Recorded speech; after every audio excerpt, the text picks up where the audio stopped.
Hey guys, how's it going? Mike Tech here. Today I just want to do a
Hello, Void. I think you can hear me. Can you hear me? Happy Halloween as well, with the appropriately timed jack-o'-lantern icon. Let's see, can I put that on screen? Boop. Did that work? No, it didn't. Why isn't it appearing? Let's see. Alerts should appear. Ah, good, you can hear me. Well, hey everybody, I am, this is a bit of a test.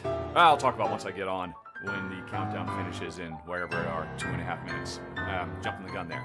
Why didn't the thingy appear?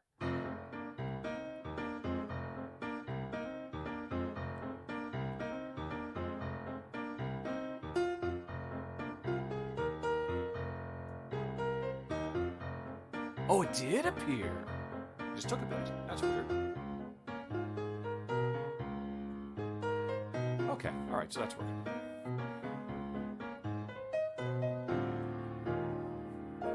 Gloucester, UK? Ah, my old backyard. Someday Jen and I will get back. We will not grow old and die in the US of A. Although these days we're looking more and more and more at ultimately settling down in Ireland so we can spend a few years there so we can get our EU citizenship back. Since right now we are only UK citizens, since the world changed a little while ago.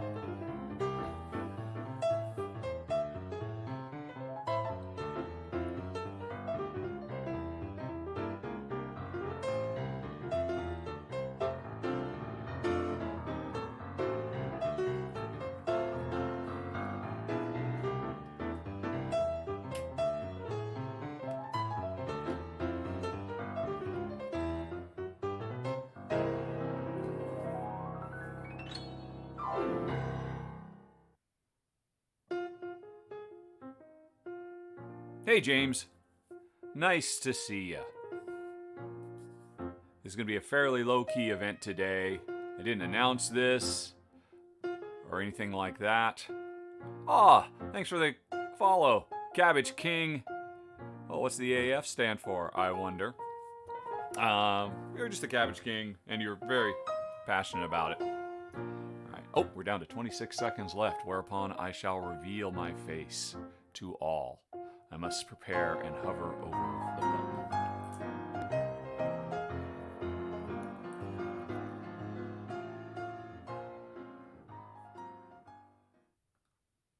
A perfect transition, hopefully.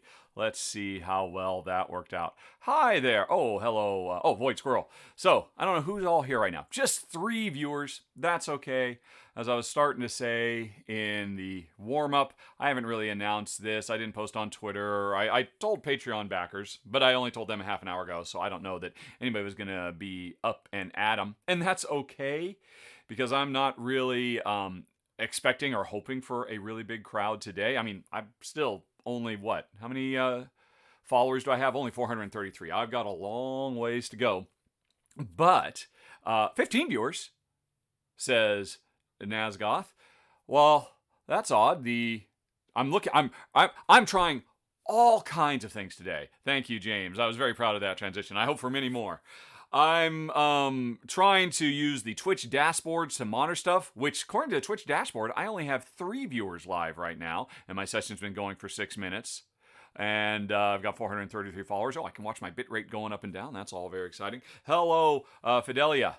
Let's see. So anyway, this is a test because for the last 3 months, Ruel, Gaviola, and I have been getting together every Wednesday to stream the R&R show live. Maybe some of you have seen it. And hello, Quam Zoom Jack. Welcome, first-time viewer. And also to Fidelia, 84. 19 viewers now and climbing. Okay. So this is just not updating. The clock is updating. The little bitrate tracker is updating. Oh, and it just jumped from 3 to 20. Okay, cool. All right, folks. So for folks who are just coming in, welcome. Here's what's happening today. This is mostly a test of the Rahdo runs through broadcast system. This is only a test. In the case of a real emergency, I would not be here. Because we are now switching over, because I made affiliate on Twitch, yay me, hooray! I grew up and became a real streamer. We are now going to be doing the R&R show on Tuesdays at noon, West Coast time.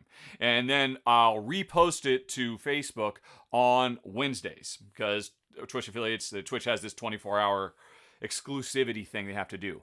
And so we're in the process of that. I am also in the process of completely changing the tech about how we do the R&R show. Up until now, we've been using Restream to broadcast simultaneously to Twitch, YouTube, and Facebook. And it's worked for the most part, but sometimes it's up, sometimes it's down. And now that it's only Twitch, I'm just using Streamlabs OBS. So this is an opportunity for me to experiment with Streamlabs OBS and try to get the process down before the real show starts on Tuesday when Ruel joins me live. And so I am trying to mess around with all kinds of things, like being able to ping things on the board. Like, let's see, will this appear?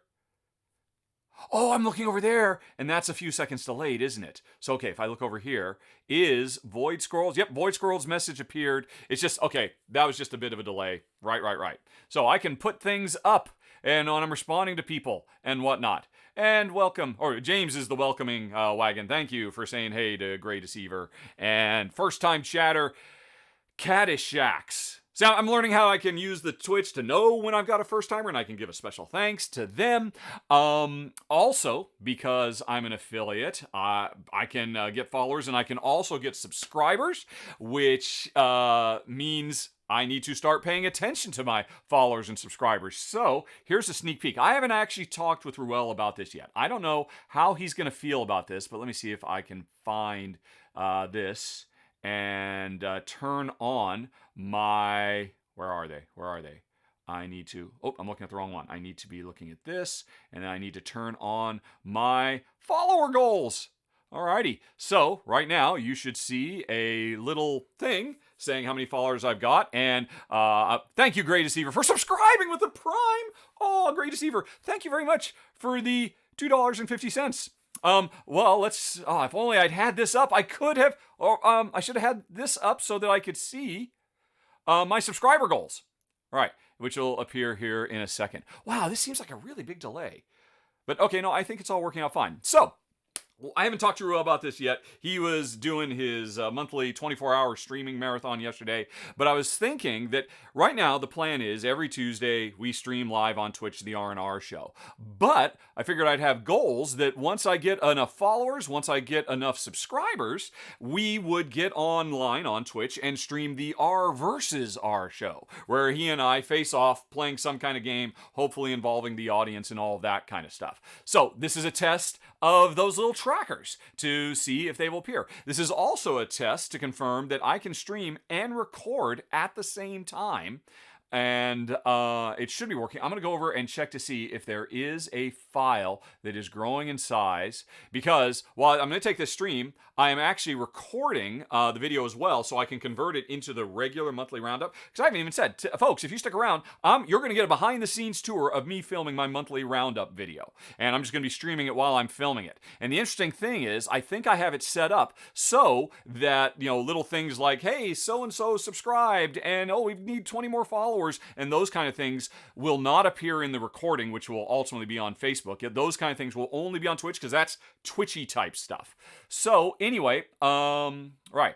And look, yeah, Streamlabs also. I don't have to thank Caddyshax for following. Streamlabs will do it for me, but I would also like to thank you. But that's nice there. Okay, every time I see a Streamlabs, I know something important happened, like Gray Deceiver Prime subscribing, which gives me $2.50. Thank you very much, sir. And in theory, I'm up to 15 now, it looks like. Yeah, I'm 15 subs. Although, wow, this Twitch dashboard does not update at all frequently, because this still says I'm at 13, and I've gotten a couple more. And, right, so I'm just going to ignore the dashboard updates. They are, the stuff I'm actually putting on screen is quicker. Anyway, though, those don't need to stay up there for now. They can go away. And, right, what else? Twitchy type stuff. Yeah, actually, James, there are so many Twitchy type things. I spent hours yesterday. Like, I don't know. I'm really intrigued. There are these things that I could buy that will put like cute little animated dogs and cats in the corner that people can pet and feed and stuff like that. I saw another one where everybody who's watching right now can become a little avatar that just walks along on the bottom of the screen and says hi and does various little things. Those all seem really, really cool. So I like the idea of them. I'm not going to necessarily jump right into the deep end of that. This, again, is just testing the basics. And, yeah. So, and what are we at now? Well, again, this says 18, but I know that's not right. If I actually bring up browser and just go to Twitch, and I look at it like you folks, not using my special dashboard, what does Twitch Live tell me? Twitch Live tells me there's 18. Oh, okay, no, it's up to date. All right, so it must just have a lag of a minute, or maybe it only updates once every minute or something like that. Anyway, folks, that is enough preamble. So Philly says I'm at 23. And I'm going to try to get into the habit of pinning things on the screen when I actually say I'm at 23. Well, okay, I am not going to worry about that too much, because it doesn't matter whether there's 23 or 230. I'm still going to try to be entertaining for everybody who can be bothered to show up. And try to have a good time with me. Anyway, I can actually as much as consumer Ruel and the TLN, yeah, the Tabletop Live friends. Yes, actually, it's interesting. Ruel is a bit of a Luddite when it comes to Twitch streaming. If you follow Ruel, he does all his analog alerts because he just never took the time to learn how to do them. Oh, what? I think I just saw. Is there a hype train coming? Of a limited time to earn exclusive emotes. I don't know what this is. I still don't know. I didn't think there was any way I'd actually hype train, sub, gift, or use bits to get to the next level. I'm at 94%. I can almost hit a level 2 hype train, which I know this is something that everybody wants to do and try to push for, and everybody subscribe now. It's all a system to incentivize you folks to give me pennies, basically, and to give Twitch pennies, and so you can build up the hype and all of that. But apparently, you guys do get stuff out of it. Yeah, the analog alerts from Ruel are fantastic. They're very sweet and charming. Ooh, I just heard something in my right, 100%. Oh, that must have been the sound for the. Oh no! And Watch It Played is live, so you folks are all now gonna leave and go watch Rodney do something, because Because he's got, I think, 5,000 subscribers or something like that. But I've made my hype train. Oh, and I could keep on going. Hype, hype, hype. I'm at 77% of the hype train. I don't know what this means. So anyway, I was saying, I've basically, I think I've plumbed the depths of Ruel's knowledge as far as I could go, because oh my gosh, people are giving gifts to each other. There's so much to learn. After I learn all this, my intention is to make a Rahdo Runs Through Twitch video on YouTube, because, the vast majority of my audience is on YouTube. They don't know Twitch. I don't know Twitch with all these newfangled things like gift subs and hypes and all of that. So I'm still learning. Actually, I'm hoping to do a phone call later on today with the brothers Murph, because I know them and I've hung out with them at conventions a few times. And they seem to really know what they're doing. Hello, Game Jedi. And, thank you, Dr. Shine, for all the hype locomotion icons that you can do. Oh, and thank you, Caddyshax.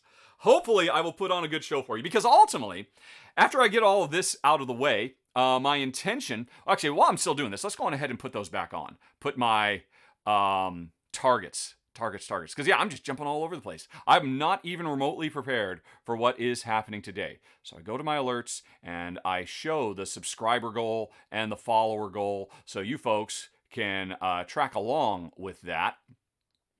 Basically, let's see, in theory, there they go. My intention is that once I get enough followers, enough subscribers, that Ruel and I, and again, I have not cleared this with him, will actually play a game live on Twitch involving the chat and all of that. So that's kind of fun. I think I should maybe do one for bits as well, but I don't really know much about bits yet. I haven't looked into it. I know basically bits are a way that you, the audience, can say, well done, good move, sir. I applaud you. It's a way you can applaud, and it's basically 1 bit is 1 penny, 1 United States penny, 100 bits is $1. And of course, that's a way I can make cash. So I need to look into that a bit too, but I can only study so much. There is so much to learn here. Phil, that is very kind of you to say it's entertaining. For me, it's kind of embarrassing. I definitely feel like an old man just kind of stumbling around in the dark, because I've been on Facebook, or not Facebook, I've been on YouTube for, almost a decade now. I know it like the back of my hand, and I feel like I've just been thrown into the deep end of the pool trying to learn all of this new fancy stuff that I can do. But anyway, folks, I am very, very gratified. Thank you very much to almost getting me. I think we're running out of time. We've got 1 minute and 50 seconds to get to the level 3 hype train. If we don't get it, that's okay. I'm sure there'll be hype trains coming in my future. Melamin CK, you are my kind of people, because yes, much like you, I do not understand Twitch at all. If anybody could tell me, what do you, the watchers, get for a successful hype train? The bits are basically tips, like tipping your waiter or something like that. Direct tips avoid the Twitch tax. Yeah, I saw that. Streamlabs was pushing me hard. Set up a tips jar or something like that. I think I did, but I'm not really quite sure if it's working yet. I certainly haven't put a link to it yet. So many things to learn. Alrighty, Quantum Jack 7 is just tipping toes into YouTubing, back into his quiet. Oh, so you're a Twitcher. I mean, YouTube is just so simple to me. I mean, I'm not at all times awash with explosions of colors. And if you could see my screen right now, it's amazing. All the stuff. I mean, heck, actually, I can show you my screen, can't I? If I just move this over here, and I think I've got share screen, don't I? Wait, is there anything on here that's personal? No, I don't think so. I think this is all fine. So yeah, if I switch over to this view, I mean, this is what I'm looking at, everybody. There's all of your chat. Here's the events that are happening. There's me. There's shortcuts, so I could raid a channel or whatever. This is supposed to be updating, and then there's all the kind of OBS stuff I'm sort of used to.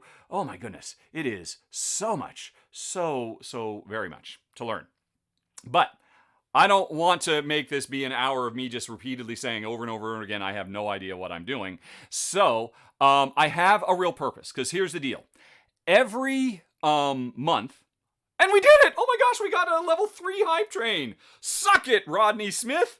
I'm sure he's up at a level 5 hype train by now, because I'm sure I should not be pointing out to the fact that there are other channels that are streaming that might be offering fare that you would enjoy more. But hooray, thank you. What actually triggered that over that? Oh, it was James Jedi subscribing at tier 1. Thank you, sir, very much. I will hopefully make that worthwhile. Actually, if you're subscribed at tier 1, that means you can use my little Rahdo Running Man emote now, right? Because I had to create Hero Logic has a Rahdo Running Man for his user interface, right? Does that show up if I pin you?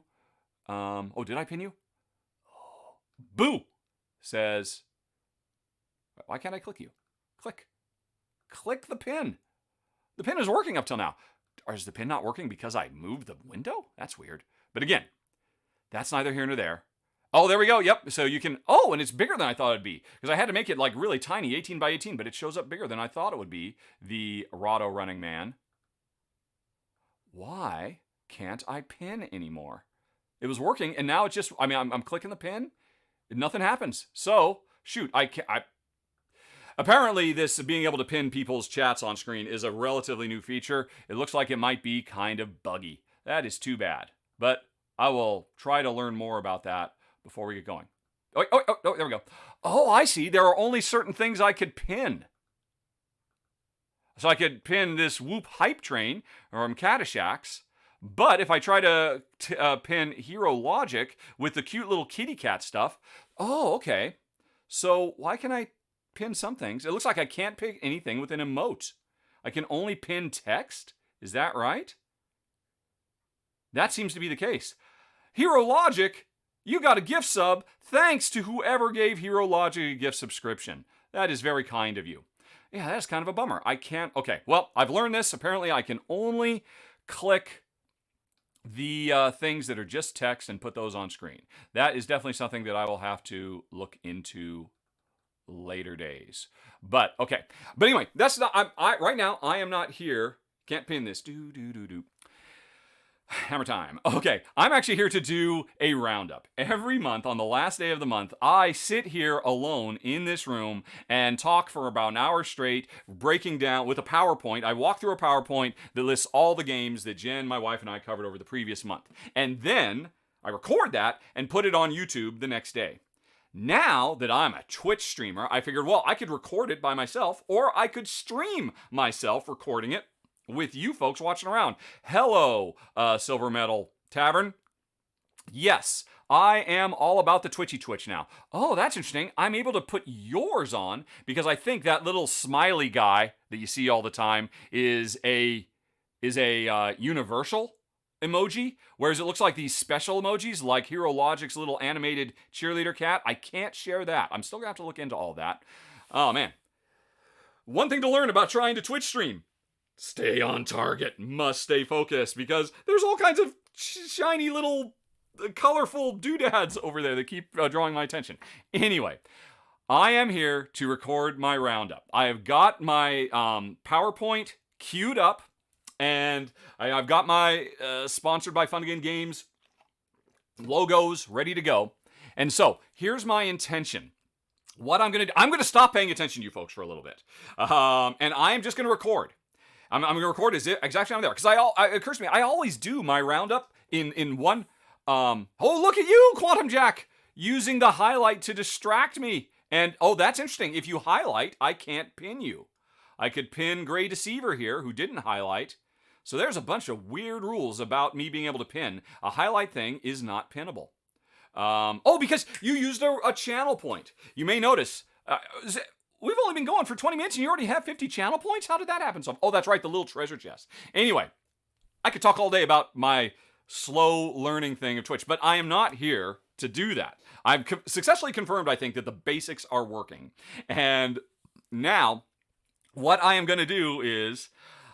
I think actually what I'm going to do is I'm going to start doing my roundup. I'm just going to, I'm not going to be looking at you. I'm going to be looking over there at my screen where the games are. I'm trying to talk about all these games because I'm recording it to go up on, my YouTube channel where I have 100,000 subscribers instead of, what do I have here? 500 followers. So, and what I will do though, I think I'll probably stop maybe when I get to game number 12 or something like that. I might stop in between games and just take a little bit of a breather and come back and check in on you folks and see how you're doing, and then I'll continue. Because I can edit out those little interstitial bits. 7 bits! Here come the bits! Somebody gave me bits. Who did that? Great work. Emotes are being delivered to supporters. Look at all these dog pictures and cat pictures. I didn't even set this up. I don't know how that happened. Apparently, folks, you're getting a bunch of dog and cat pictures coming your way. And Game Jedi is already using them. Choo indeed. All right. And okay, yeah. So it looks like I can pin Twitch emojis, just not unique emojis that people must have. That's kind of a bummer. But anyway, that's all very, very cool. Does that mean did we get a second hype train going? Can you have more than one hype train? I don't know. But Shiz Hunt is my number one gift giver now. Oh, and Iluzgiver is number 2. Although really, you're tied for number 1 in my heart. And apparently nobody has cheered yet, because according to the little leaderboards. But again, focus. I'm sure I'll get the hang of this. Okay. Oh, so James, you say these things are coming from the hype train, but didn't the hype train end a long time ago? And it's only just now that you guys are getting your rewards with the cute little emojis and such? Anyway. Okay. Focus. I'm going to talk about a bunch of games, folks. And by all means, chat amongst yourselves, and I will stop, 10 minutes in or something like that between games. I'll take a breather, and then I'll edit those parts out. Also, I figured after I was done, this is going to take me about an hour. If people haven't left in droves, I'll do some Q&A. So if folks want to throw questions at me, I will answer them as best I can and stick around and do that for a bit. And again, all this is a trial run for this Tuesday at noon Pacific Standard Time, when Ruel and I will be here on Twitch, streaming exclusively, doing the R&R show. And, trying to focus. I'm sure Ruel is a lot more comfortable with all of the cats and dogs. Tut. Oh my gosh. The cats and dogs are everywhere. Hero Logic, and with your little animated kitty cat with playing with tassels. I must stop. Okay, so let me go on ahead and take these trackers off. Because again, I'm not even confirming that there are going to be RVR shows that people can unlock if they follow me enough or subscribe. This was just more a test to see if they would actually appear. So let me go back to the alerts tab and turn off the follower goal and the sub goal, because those are not our goals for today. No siree, Bob. Yes, Game Jedi. I'm sure everybody would like Jen to come out and chat. And we used to do live streams once a month. We did it for several years on YouTube. And Jen eventually got to the point where she said, "Can I please stop doing that? Oh my gosh, this is the most stressful thing I do every month." Over there, of course, we were getting 80, 90, 100, 150 people. Because again, I've got a much bigger following. And it just really made Jen uncomfortable. Maybe because I'm not I'm a very, very tiny fish in a very, very tiny pond on Twitch. Maybe she'd be more comfortable with it. I don't know. We'll have to look at that a bit later. But look at me doing Q&As ahead of when I said I would do it, which is after the roundup. Okay. So, yes, Hero Logic, thank you. I am here to talk about games. You are here to listen to games, and I can't pin that because you have a cute little dancing opossum, I think it might be. Oh, that is super annoying that doesn't work. But, okay, I can only do so much. So, here's the deal. Once I start going, I'm literally, it's going to be like I'm just doing my regular, it's like I've gone live, I'm ignoring the live audience in the room, and I am just talking to the camera, talking about the games we played. We'll talk a bit about Shay, we'll talk about the run-throughs that Ruel has done on the channel, and then I'll start doing a countdown of mine, and I'll pause eventually and check in and see how everybody's doing. Okay. Till I heard... Oh, James, I hope you enjoy Dune. People seem to love it quite a bit. Yes. Okay. That's my last pin and unpin. Okay. So, what do I need to do? I need to get ready. Okay, just mental preparedness before the show starts. Hey, everybody. This month's R&R, or Roundup, not R&R. Roundup is brought to you by Fun Again Games. And hello. Welcome. It's that time once again. Blah, blah. Okay. I think I'm ready. Okay. And this is still recording. And where are my buttons? I am just totally frazzled. All right. So, I think we're ready to go. Okay. Hey, everybody. This month's Roundup is brought to you by Fun Again Games. And welcome once again, folks. It is that time. On the first of every month, I try to get in front of a camera and tell you all about all the games my wife Jen and I played over the preceding 4 weeks. And this month is no different. Got a whole bunch of games to talk about, and not just stuff I played, also some stuff that Shay played, and very excitingly for me, some stuff that Ruel Gaviola played, the new third contributor to the channel. For folks who have been hanging around for a while, you may have seen Ruel showing up because we've been doing a weekly R&R show for quite a while now. Oh, and by the way, if you are an R&R devotee, please bear in mind, starting the month of November, we're moving to Tuesdays at noon Pacific Standard Time, and it's going to be on Twitch. It'll appear on YouTube the following day. Anyway, that's a little bit of housekeeping. But more importantly than the R&R show, as much as I enjoy doing it, it's literally my favorite thing I do for my Rahdo Runs Through channel these days. Ruel has actually started doing run-throughs himself. So I'm going to tell you a little bit about what he did. Shay is going to tell you a little bit about what Shay covered, and then we'll get to the countdown, the actual proper countdown, where I will ultimately crown a new game of the month. Okay, folks, with all of that preamble out of the way, I think I am ready to go. If I can find my PowerPoint tab, I think I've got it. Okay, so Shay Parker, take it away. Okay, and folks, actually I'm going to stop here for a second because as you can see, Shay, I assume you can't hear Shay. You should not be able to hear Shay. I just got Shay's video where he's going to talk about the 3 games he did. I just got it like a half an hour before I started filming, and I was not prepared to try to work him into the PowerPoint. So I'm going to edit him in later, all his talky about stuff. But for now, I will just... Okay, so this is me talking to you, Twitch audience, for a little bit. This part is going to be replaced with Shay actually talking in depth about the table he covered. Because, oh my gosh, does he love the the Dresden gaming table. If you haven't watched his video, I would have to say it is probably one of the best gaming table videos I have ever seen. He put a lot of work into it. It was really entertaining, showed off this table to great effect. And again, he'll be talking about it. If you watch on YouTube tomorrow, you'll be able to hear him talk about this. You will also be able to hear him talk about City of the Great Machine. You will notice, I don't know what Shay has rated this as, so I've just given it, maybe it's his number 3, maybe it's his number 1. It's still on Kickstarter right now. It is it's a hidden movement game. It's a all one versus all. One player is the Great Machine, the power that runs the city. The other players are rebels trying to take it down, and it's a whole bunch of hidden movement with the Great Machine player hunting down all the rebels trying to make the people rise up. The coolest thing about it, I'm gonna have to cue this up because there's one point in the video where he actually readjusts the city. It's floating in the clouds, and all those different pieces can slide around. It's very, very cool.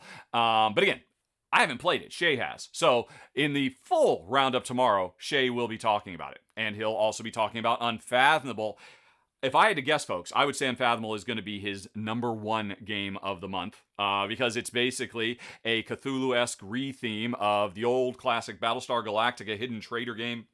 Now we're on a boat, and Cthulhu's minions are coming for us, and somebody in the crew, or maybe more than one player, depending on how many people you have, is a traitor. Shay did a great run-through of it, which I was so happy to see because I've been waiting forever to learn what the Battlestar Galactica experience is, and I feel like I've kind of gotten a little bit of a hint of it after he did Unfathomable.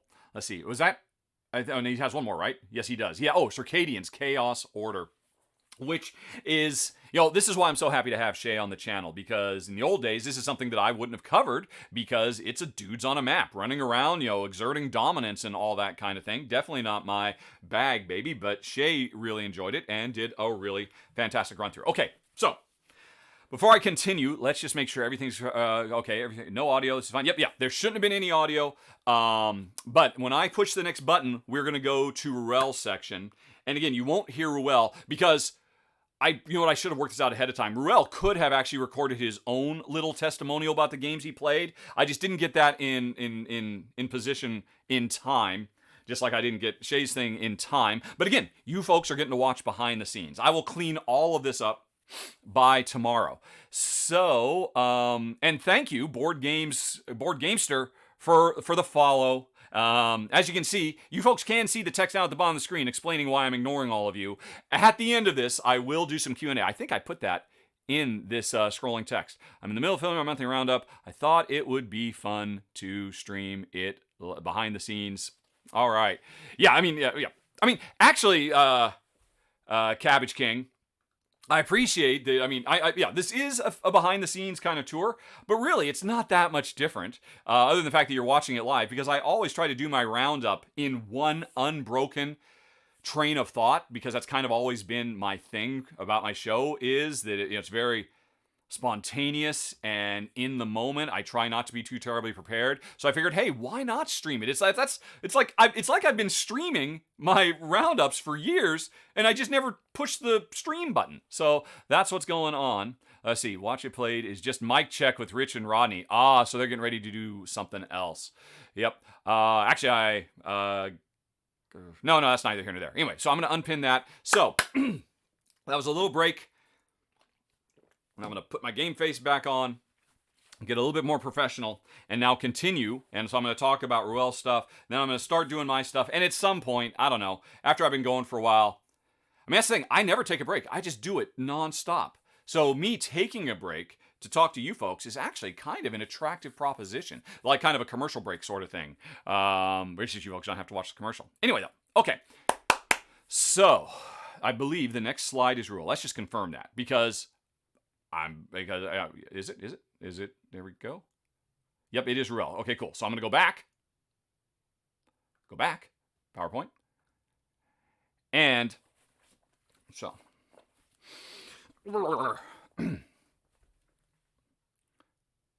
And thanks, Shay. That was some very, very cool stuff.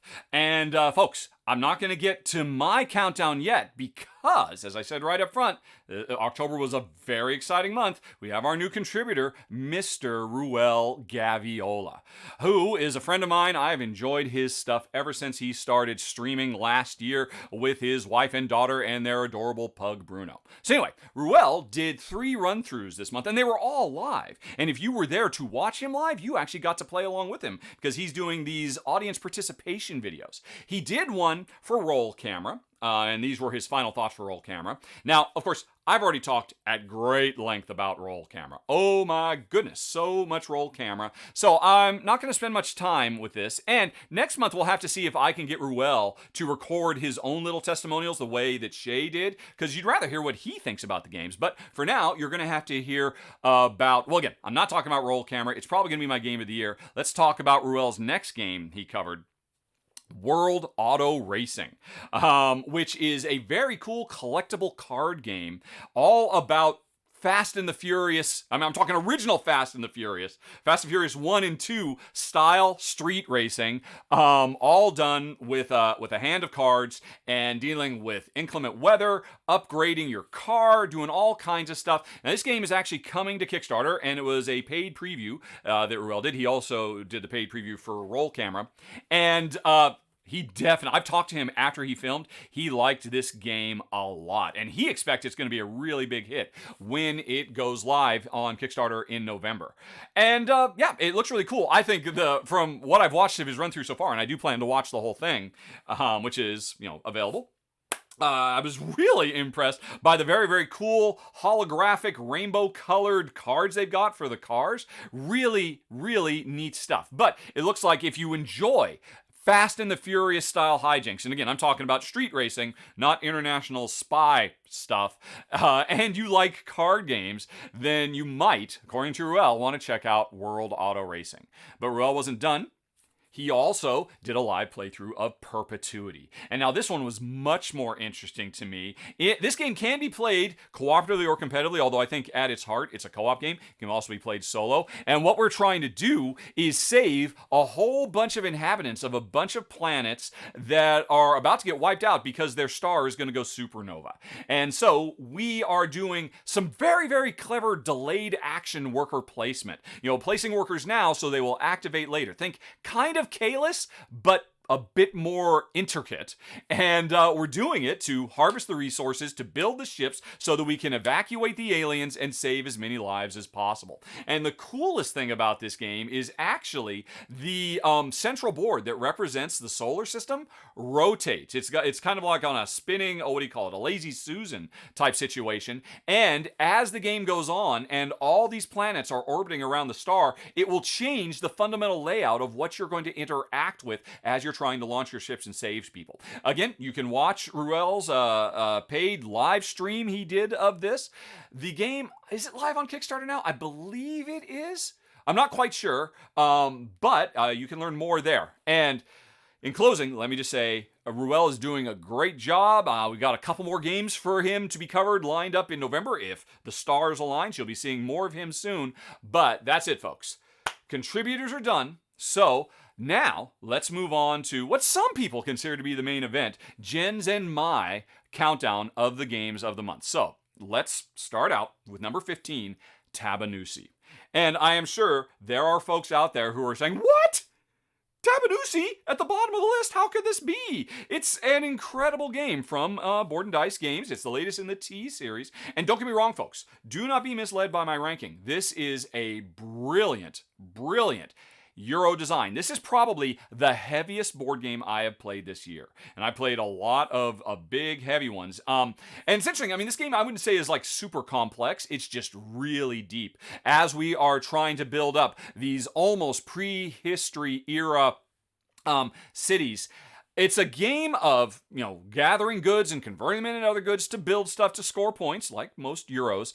The thing that I think really sets Tabanusi apart more than anything else is the interdependency between players, because this is a game where, you don't just pay some stone and build a building. No, you have to prepare the build site, and that costs stuff. Then you have to build, but you have to get your architect into the right place at the right time to be able to interact with the space and do it. And the thing is, what will often happen, you'll find in this game, is projects that you start, other players will finish. There's so much interdependency between players. But then if other players finish the project, that gives you the opportunity to build up ancillary stuff around the project. So in this game, it is so deep and crunchy because you are so like a hawk watching what every other player is going to do. Yeah, I was trying to set up my own thing here, but oh my God, you've created something that's even better for me to deal with.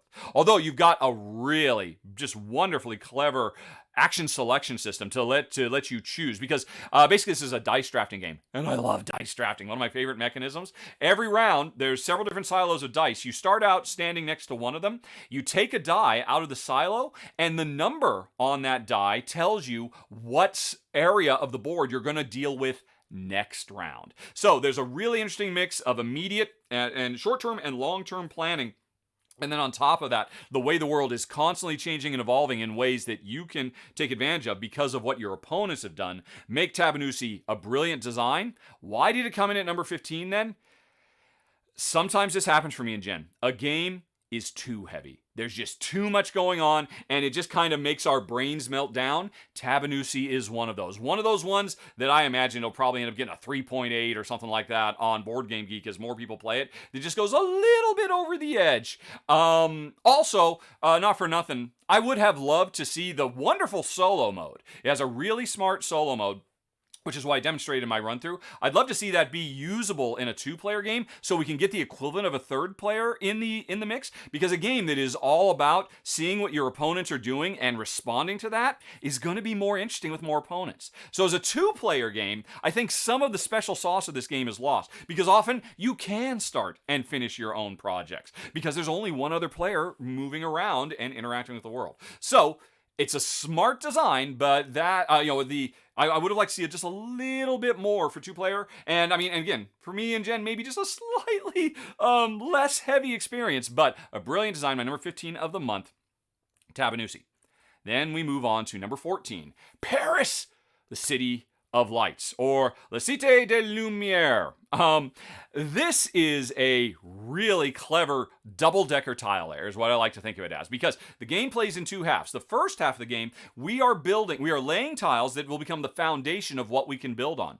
kind of like Tabanusi. And we have a communal area we're growing to. So for the first half of the game, on your turn, you're either laying a tile to try to set up the ideal building layout that you'll use in the second half, or you're snagging one of these very cool dual layer Tetris pieces that represent the buildings you're building. Once all the buildings have been grabbed, and that's a tough choice right off the bat. Do I prioritize building the perfect street level so I can do what I want to do later, or do I grab those tiles before my opponent does? But anyway, once you finish the first half, you go to the second half, where now that the streets have all been laid, you are trying to build those buildings that you grabbed in the first half of the game, and you're also racing to be the first to unlock all the special powers that were set up randomly as part of setup. It's really, really sharp. A 2-player only game, and Jen and I thought it was very engaging. I love the, like I said, double-decker tile laying, because first you lay the first layer, and then you build on top of that, and half of what you're building on was created by your opponent, and that's really the only problem with the game. This can be fairly cutthroat. You can definitely, as you're playing, make moves that will scupper your opponent's plans. Oh, I can see how you've got that really crazy shaped Tetris piece. This is the only place on the board you could possibly build. It'd be a real shame if I built there first, wouldn't it? Oh, too bad. I just did. And now you're going to lose points because you can't build that building anymore. So, for folks who like really intricate and unique tiling experiences and don't mind, basically taking the tiny bit of screwage that exists in Carcassonne and pumping it up to 11, you might want to check out our number 14 of the month, Paris, City of Lights. Okay, now let's move on to number 13, The Siege of Runadar, which I really enjoyed this one quite a bit. I have to admit, it's maybe coming in a little low because for my wife, this was not as fun as some of the other cooperative games, because this is, interestingly, from designer Reiner Knizia. And if you were just to look at this board, you would think there is no way Reiner Knizia designed this game. He's the guy who does those really dry, dusty Euros, right? No. This is a tower defense or a castle defense game where players are dwarves with unique powers who are running all around, climbing up the battlements, getting into the towers, shooting at the waves of orcs that are coming for us every round, trying to overrun our castle and steal all our gold. And while we're fighting them off, we're also trying to make time to build upgrades to get better and stronger weapons so we can fight them. And the whole thing is driven by a very smart card system. This isn't a deck builder, it's a deck upgrader, because over the course of the game, you can get new cards to put into your deck, replacing old cards. Is that right? I might be mixing that up with another game we played this month. I'm pretty sure you always have a fixed number of cards in your deck. So as you get new ones, you replace old ones. It's very, very sharp, very fun, but very, very family friendly. This is the very definition of a gateway style family cooperative game. This, I think, plays, in terms of depth and complexity, around the same level as Flashpoint Fire Rescue. And Flashpoint Fire Rescue is very well loved, but it's too light for me and Jen, and so was Siege of Runadar. So while I thought it was very clever, really atmospheric, some very, very neat touches, like being able to actually leave the castle and run around and try to kill the bad guys before they ever even set foot, and the way special power ogres will show up at key moments, and goblins who you don't fight but you bribe them to leave, but then if you're bribing them, you don't have your stuff to build your upgrades. Really neat stuff, and more than anything else, I love that the insert for this game becomes a core central element of the game, because when you set up, you've got a real, what do you call it? A full-on castle that you're trying to defend. So, that was our number 13, Siege of Runadar. Or maybe it's Runadar, I'm not quite sure. But again, a great gateway family co-op fantasy adventure game. Okay, now let's move on to number 12, Picture Perfect. And now, speaking of lightweight, family-friendly gateway games, Picture Perfect, fits that picture to a T. This is a very sharp game. I would almost call it a party game. Although it is a party game that does play very well with 2 players, which is very rare. The focus of your game in Picture Perfect is to arrange a whole bunch of people on your board so that you can take the perfect picture. But the thing is, all these different photo subjects, they have different wants and needs that were generated randomly. And most of it is secret. Does the Darwin-looking guy want to be next to the dog? Or does he want to be nowhere near the dog? Does he want to be in the background? Does he want to be in the foreground? At the beginning of the game, I don't know. But you might, because each player gets a certain number of envelopes with special needs, kind of almost like Clue. You know how you put the cards in Clue and you're trying to figure out what's in those cards? Imagine Clue with like 13 different envelopes full of stuff, and you only have access to a handful of them, and your opponents have the other ones. And so you're trying to arrange what you do know about these people, and as you play through the rounds, there are all these events that let you sneak peeks at what everybody else knows or engage in auctions to get more information. And at the end of all the rounds, you've lined them up as best you can. Maybe you've left some people out of the picture because you don't know what they want. And if you can't meet any of their needs, you will actually lose points instead of gain points. But at the end of the game, everything is revealed. We score up everybody. And if you want to, as Jen and I did, you can take the final picture of your picture perfect and use that as your scoring. You don't need to, though. Some people are upset because, I need a smartphone to play this game. It is not required at all. It's just a fun little extra that at the end of it, you can actually take that perfect picture you've been trying to make. Very sharp, very fun, but it is still at its heart a party game. And Jen, I got to play it as a 2-player game. It worked. We would enjoy it again, but you wouldn't want to own this game as a 2-player game. You want to own this as something you can play with a large group of people, so all the information is distributed amongst everybody, and you're constantly trying to figure out, right, who should I go fish with? Okay, I'd like to know about that dog. You have the dog, right? The more players, the merrier with our number 12, picture perfect. Then we move on to number 11, Castle Party. Oh my goodness. This game is not a roll and write, a flip and write, where we are trying to do Tetris-style polyomino tile laying, and the polyominoes, the S shape and the L shape, the Tetris pieces, represent a whole bunch of different monsters. Ghosts, vampires, and Frankenstein's monster type creatures that we're trying to lay out in the perfect way on the dance floor of our castle party. And you're trying to get the vampires with the vampires and the ghosts with the ghosts. But there are also extra things. You're trying to get certain types of characters into certain spots because they like the sound system or they want to be close to a window so they can look outside. So you've got all these things going on. And that doesn't sound that dissimilar, right? Okay, well, you've played other games. You might have played Cartographers, let's say. I understand the idea of doing these Tetris pieces and putting them and trying to jigsaw puzzle them together to score the most points. Here's the thing that makes Castle Party different. Players build the Tetris pieces. It's far out. Before you actually get to draw the S shape or the L shape or the square shape piece, players take turns playing cards from their hands that represent the top of the L or the middle of the S or whatever. And ultimately, once all the players have built these Tetris pieces together, then you take that Tetris piece and you put it in your castle. So there's like this whole extra level of crunchiness. And I gotta say, folks, this is a very, very crunchy game. This is much heavier than Cartographers because you are having, okay, I know I've got a couple of ghosts in my hand. I'd like to get them together on this thing because I could get them over close to this really big group of ghosts I already have on the board, and that's all very, very cool. And I've even gotten them together, hooray! And I can see it's not going to help you much because you don't have a big group of ghosts, so you get a couple of ghosts, they're going to be kind of orphaned, so no big deal. But every player has a group of special powers we can use to manipulate the Tetris piece because we all share this common Tetris piece. And if you end up rotating it, all the plans I was doing might go out the window, and now it's rotated 90 degrees and it won't fit where I was going to do. Can I get another ghost to connect them together and all of that?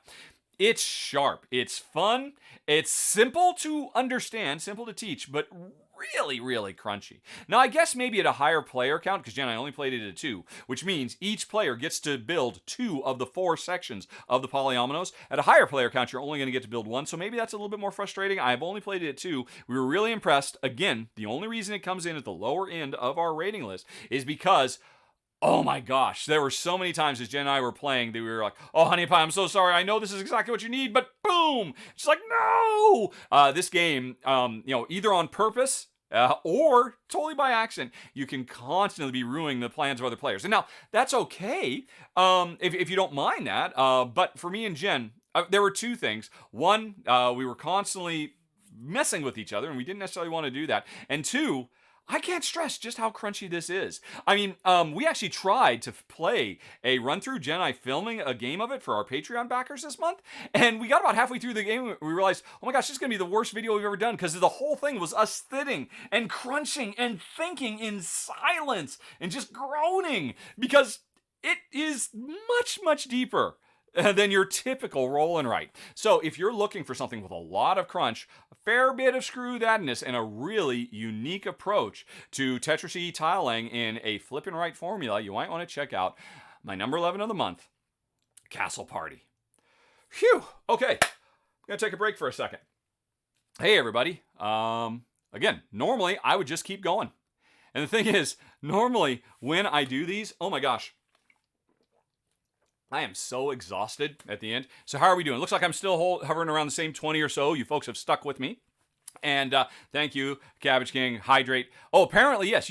I noticed that you put the little exclamation point on your hydrate, didn't you? Because I haven't set up a lot of those exclamation point commands that you can do in Twitch. I saw that was something that people can use channel points. Oh, I should check. Has anybody actually gotten any channel points? Because maybe people have enough to make requests. Let's see. Oh my gosh. Somebody has made a request of a Ruel rank 12 minutes ago. Matimus82. Matimus, you requested the one thing that I can't do without Ruel. You could have done Trivial Pursuits. You could have done this or that. You could have made me do a top 3, but you wanted Ruel. So, okay, Matimus, I promise the first thing we're going to do this Tuesday when we start streaming the R&R show at noon is me and Ro will get on, we'll say hi to everybody, and we'll say, folks, we got some unfinished business to do. Matimus82 a couple of days ago requested a Ruel ranks, and so we're going to do that for you. So I am not going to mark it as complete. I'm going to leave it there as a reminder that I have to make good on that. Okay, so the system is working. And also, if I set this up correctly, I think that means because Matimus82 has requested the Ruel ranks, nobody else can question it. That is a good question, Cabbage King. What is a Ruel rank? Ruel is my co-host on the R&R show. You probably met Ruel just a few minutes ago when I was talking about his stuff in the roundup. It's something we started doing, but then we quickly ran out of time on the R&R show. Ruel, like almost half of his Board Game Geek collection of 500 or some games doesn't have a ranking on Board Game Geek. So it's just a fun little thing we do where we'd like scroll through all his unranked stuff, we'd pick one, and then he would try to come up with a ranking, and then I would try and I would say whether I agree or disagree, and we would either argue about it if we disagreed, or I'd maybe give him some suggestions. People in the audience would talk about it too, but it would become his official ranking for Game X. So, I've already forgotten who it was. Oh, Matimus has demanded a Ruel rank one of his games so that someday we'll get all 500 of his games properly ranked. So that's what that is. And you may notice there are plenty of other rewards that we have set up for channel. I have to admit, when I was setting all of those up, I was thinking mostly in terms of the R&R show. In theory, I could do these on my own. But for now, we will not do that. Oh, man. Small bit of advice, says Fidelia84. Don't make the channel rewards too cheap. Points accumulate very fast. See, when I was doing it, Twitch says on average somebody will get 220 points an hour, and so I was kind of doing it based on that. But I think that's just with passive viewing, right? Because you already have 600, and we've been going for what? We've been going for an hour. You've got 3 times as much as you're supposed to, Fidelia. So clearly, I need to adjust these. I guess it's because if you're an active viewer, you can click the little treasure box, right? And that comes up every once in a while. So they just keep coming really, really quick. See, I was assuming at the end of an hour, people would have like 150 or 200. So, right, okay. And I guess there's other ways to earn them too, right? Like if at the end of this, if I do a raid and you stick with the raid, you will get more channel points that you can use. The important thing is, when I was setting these up, what I did not want to do is make the channel points be a whole bunch of, oh, let's make Rahdo dab, or let's make him drink water, or something like that. I wanted to do things that, okay, if you guys spend your channel points, we'll give you real stuff. We'll give you content, extra little bits. And it'll turn the R&R show more into a I can't think of the word, a variety show, which is kind of what we wanted to do when we started out, but we very quickly realized, oh, people like top 10 lists. We should do top 10 lists. And so we kind of got away from the variety. So now that we're on Twitch, people spending their channel points will be able to bring that variety back. And, Cabbage King, I know you earn some amount I thought it was like 150 if you stick around for a raid. But I mean, there's so much I don't really remember what it is. Why can't I pin your thing? Oh, there we go. Okay, do I have to unpin and then pin? I can't just like switch from one to another? I don't know. Anyway, not going to worry about that right now. Because, folks, we're only at number 11. I got 10 more games to talk about. I just figured I'd take a break. Oh, Jason, MGH, here's the deal. Well, here's what a raid is. First time person. And I can't click on you because you've got a little first one. Oh, and thank you for the subscription. Thanks to everybody. Oh, I should take a look and say thanks to all right, okay, there's the request for Board Gamester followed. Thanks for the follow. Oh, we made it to level 3 on the hype train. And thanks for Game Jedi for the subscription. I've got a little list of what's been happening while I wasn't paying attention. I'll get it down, folks. Anyway, a raid is, probably somebody's already saying, at the end of the show, what I can do is, I can push a button and basically take you, everybody who's watching at that moment, to somebody else's live stream. So if somebody I know is going, I could say, hey, let's all go raid their channel. And you folks will all follow me. You'll stop watching my channel because I'll be done. And I and you will be watching the other channel. And so it's a way that I can basically recommend to you, hey, I really like this guy. If you like me, you'll probably like it too. Let's go over and raid them. And if you come along with the raid, you'll get more channel points that you can redeem to get more stuff on the show. Right. If I said that correctly, yes, and yeah, Phil probably said that in a quarter of the time I did, in a much more efficient way. So, thank you, Sorrow Song. I don't know your stuff, but I probably love it too. Whatever your stuff might be. See, did I actually put that on screen correctly? I'm still learning the basics. Yeah, I keep looking here. I keep forgetting. This is like 10 seconds delayed. I need to look at that one, not that one. But that one's tinier. Oh, I'll get the hang of it, folks. Don't worry. Alrighty. So anyway, I have hydrated. Said hey to everybody. Everybody's doing okay. Thanks for the gifts that have come out. All right, still don't have any bits. That's okay. Hey, folks, I'd be filming this either way. Do not feel obligated. As like I said, I haven't actually set up any rewards or goals for bits or anything like that anyway. My assumption is that if Ruel digs the whole... Let's see, what was it? Getting so many followers, getting so many subs. Hey, we'll play a game together. We might do that for bits as well. So folks can basically pay us to play games for their entertainment. We'll see how it goes. I'm hoping to talk to Ruel either this afternoon or tomorrow.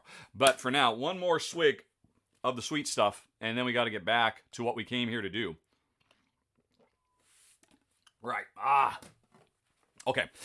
So, everybody, you're fine? Talks amongst yourselves. Let's continue.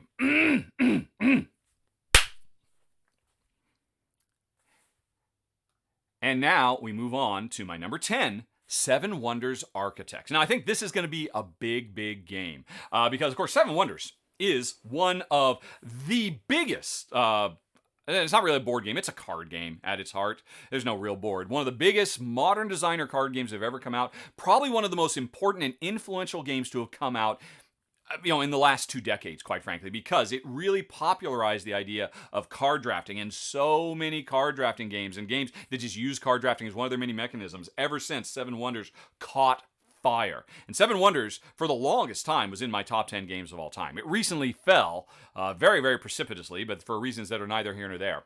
Anyway, though, what's interesting is, many, many years later, I don't know, maybe it's in time for an anniversary or something like that, Seven Wonders Architects comes out, and it looks like Seven Wonders. It's in the same setting as Seven Wonders, but oh my gosh, this is a very different game.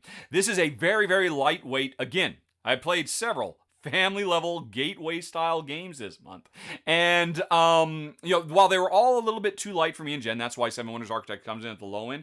Oh my gosh, I would so love to play this game with my niece and nephew. I think it would be perfect. I could imagine maybe playing this with my mom as well. Here's the deal.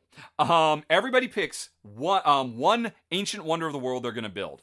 And that means they get a deck of cards that they shuffle up, and their neighbor to the left and to the right, they also have cards that they shuffle up. And when you sit down to the table, I've got access to all of my cards. I've got access to this common deck of cards on the middle of the table, and I've got access to all of your cards. Player sitting to my right, I think. I think it's the player to my right.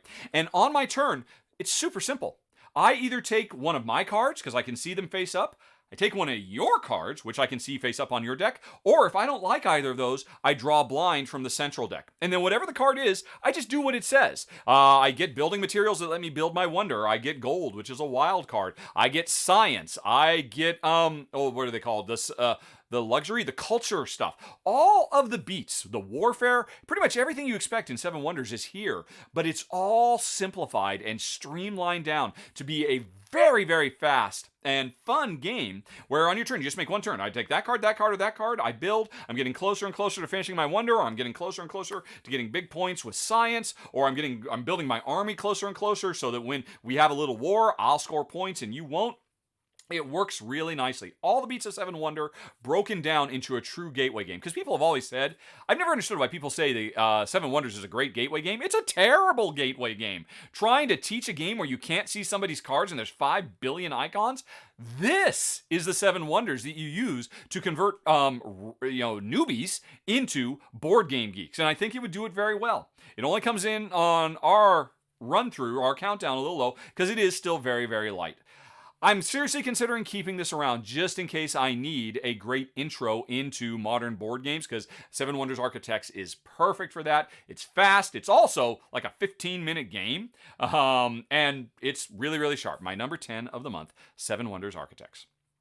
Then we move on to number 9, World of Warcraft, Wrath of the Lich King. And actually, there's a second subtitle to this, a pandemic system game. And that's why I was so excited to play this game, because Pandemic is my favorite game of all time, one of the greatest co-op games of all time, probably maybe the most influential game. Seven Wonders is very influential. Nothing beats Pandemic in, such a seismic shift in the overall direction of the modern board game industry. Never mind the fact that it is thanks to World of Warcraft, Wrath of the Lich King, that Jen and I became hardcore board game enthusiasts. So I owe Pandemic everything. But let's put all that aside. What does World of Warcraft, Wrath of the Lich King offer? Because it takes the core structure of Pandemic, which is a firefighting game. We are players, we have special powers, we're running around the map trying to fight the spread of whatever terrible thing, whether it's disease in the original Pandemic or the undead ghouls in Wrath of the Lich King. So we're trying to fight the spread of them while also completing objectives. And it's always about splitting your focus between those two things. Wrath of the Lich King is very interesting because it is... how to put it? Pandemic can be a little cerebral. It can be a little dry. You're just fighting the spread of cubes. Here, you've got tons of little miniatures, and some of the miniatures are huge, and they actually chase you around. And you don't just try to set collect to get cards together. You actually go on quests where you have to roll dice to, fight off dangers and use cards to supplement the dice rolls and all that kind of stuff. And it does it very well. In fact, if you watch my final thoughts for the video, you'll see I loudly trumpeted this has got to be one of the best roll-to-resolve implementations I have ever seen. It's so brilliant, in large part because you can play your cards after you roll instead of having to commit them before. But there's actually a lot of really clever design ideas in here that makes this its own beast. It is not just a recreation of Pandemic with a new layer of paint on top. And it's very sharp. Jen and I enjoyed it quite a bit. It comes in at number 9 because this is designed as another light, easy to teach, family-friendly gateway game because it's trying to convert fans of World of Warcraft, at one point the biggest video game on the planet, into board game fans. And I think it's perfect for that. For me and Jen, we're used to playing really heavy, crunchy Pandemic with a half a dozen expansions turned on. So for us, it was a little bit too lightweight. But for what it intends to do, it does it brilliantly. And it's my number 9 of the month, World of Warcraft, Wrath of the Lich King. Then we move on to number 8, Power Plants, which was a paid Kickstarter preview. I think the Kickstarter just started a week ago or so. It's already doing very well. And this is a very, very sharp tile laying game where players are laying these very, very cool tiles that represent different types of plants that have all kinds of magical powers associated with them. And on your turn, you've got 2 to choose from, and you're going to play one of them to the common garden. And you're just, the garden is building up bigger and bigger over the course of the game. And you've got little fantasy sprites who are your helpers. You're trying to get those sprites on different plants in the garden because there's an area control element for scoring points at the end of the game.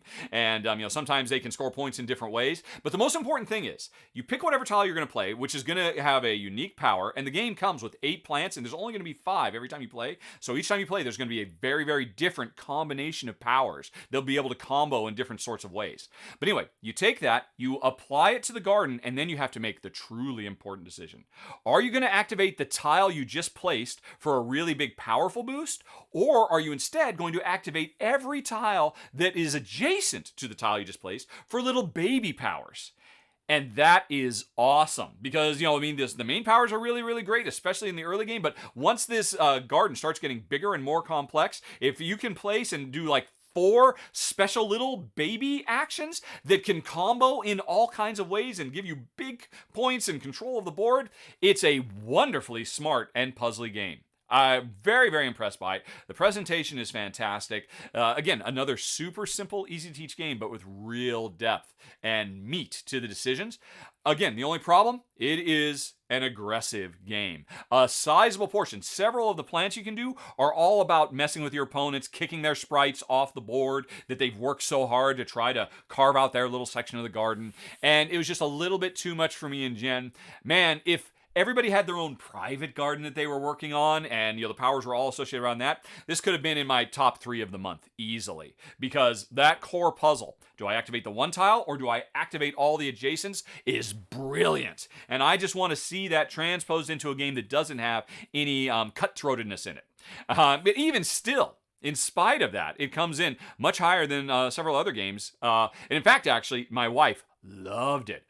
People don't often realize, in our gaming relationship, I'm the Care Bear. I'm the one who likes to avoid conflict. This game really brought out my wife's inner shark. And when we played this, it was Care Bear versus Shark. And she was ripping me apart and having a great time doing it. So you just got to know going in that is a potentially not insignificant part of the game. And if you like that, you definitely owe it to yourself to check out my number 8, Power Plants. Then we go on to number 7, Hegemony. This is a paid Kickstarter preview. I believe it's going to go live sometime in November. I just got an early playthrough of it, and oh my gosh, folks, watch for this one. This was a paid Kickstarter preview, bear that in mind, but people have been asking me literally for years, Rahdo, when are you going to design a board game? And I say, never going to do it. But then the second follow-up question is always, well, if you were going to design a board game, what would it be? I now have an answer. It would be Hegemony. Because this is a game set in an unnamed modern nation on planet Earth. And each player, when you sit down at the table, takes on a completely different control of a different member or a faction of society.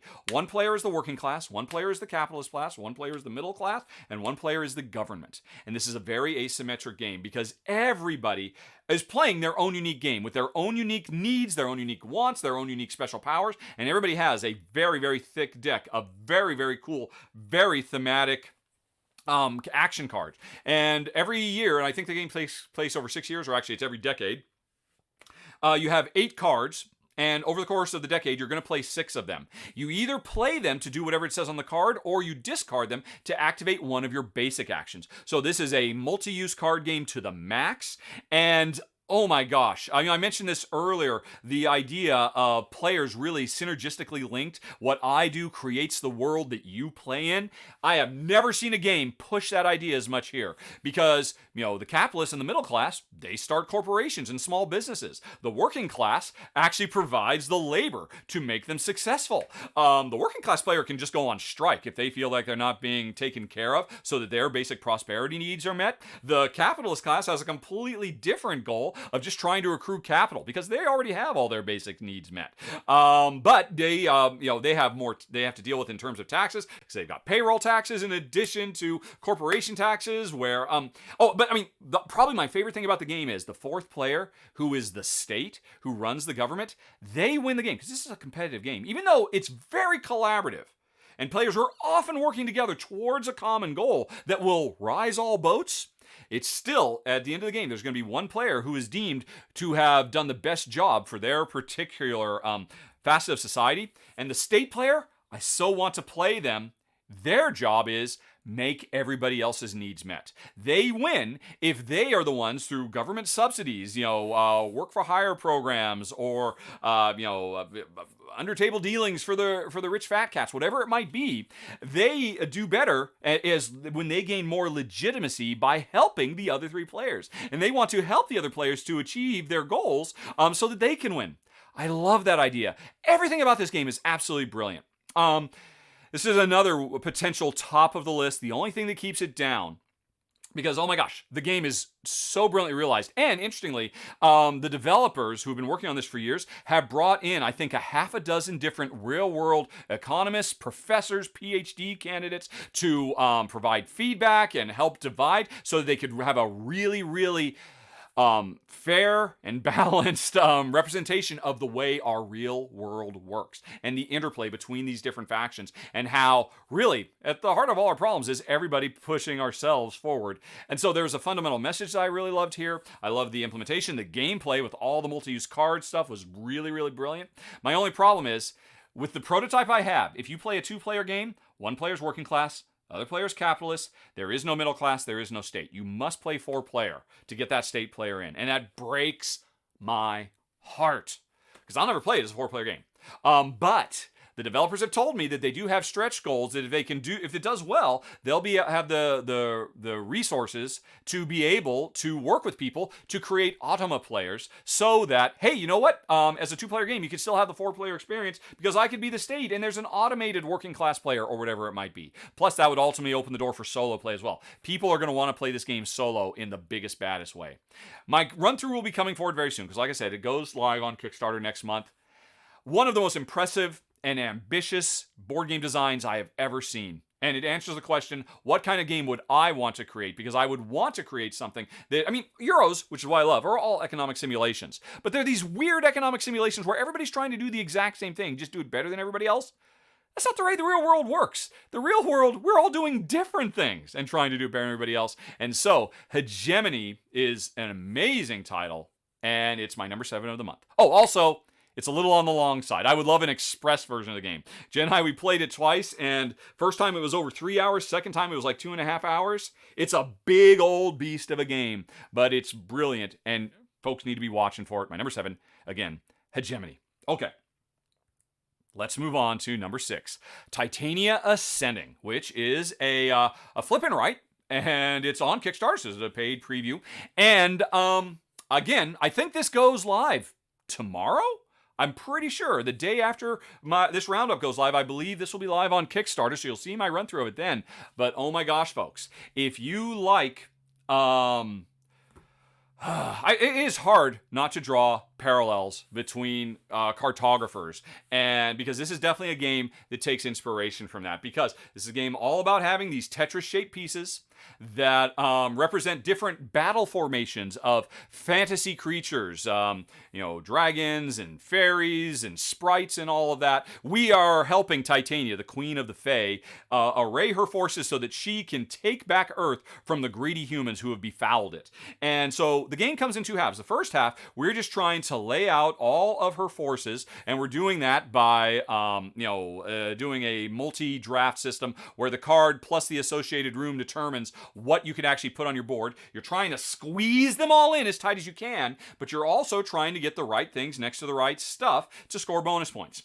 And then the second half of the game, you flip over all those cards, and now the cards that told you how you set up the battle formations tell you how they get attacked. And so you play the second half of the game where everything you had built in the first half is now getting ripped apart, and you're having to decide, okay, well, I guess all of these units are going to die, but okay, these units will still live and stuff like that, because the invasion of Titania's Ascendants happens in the second half.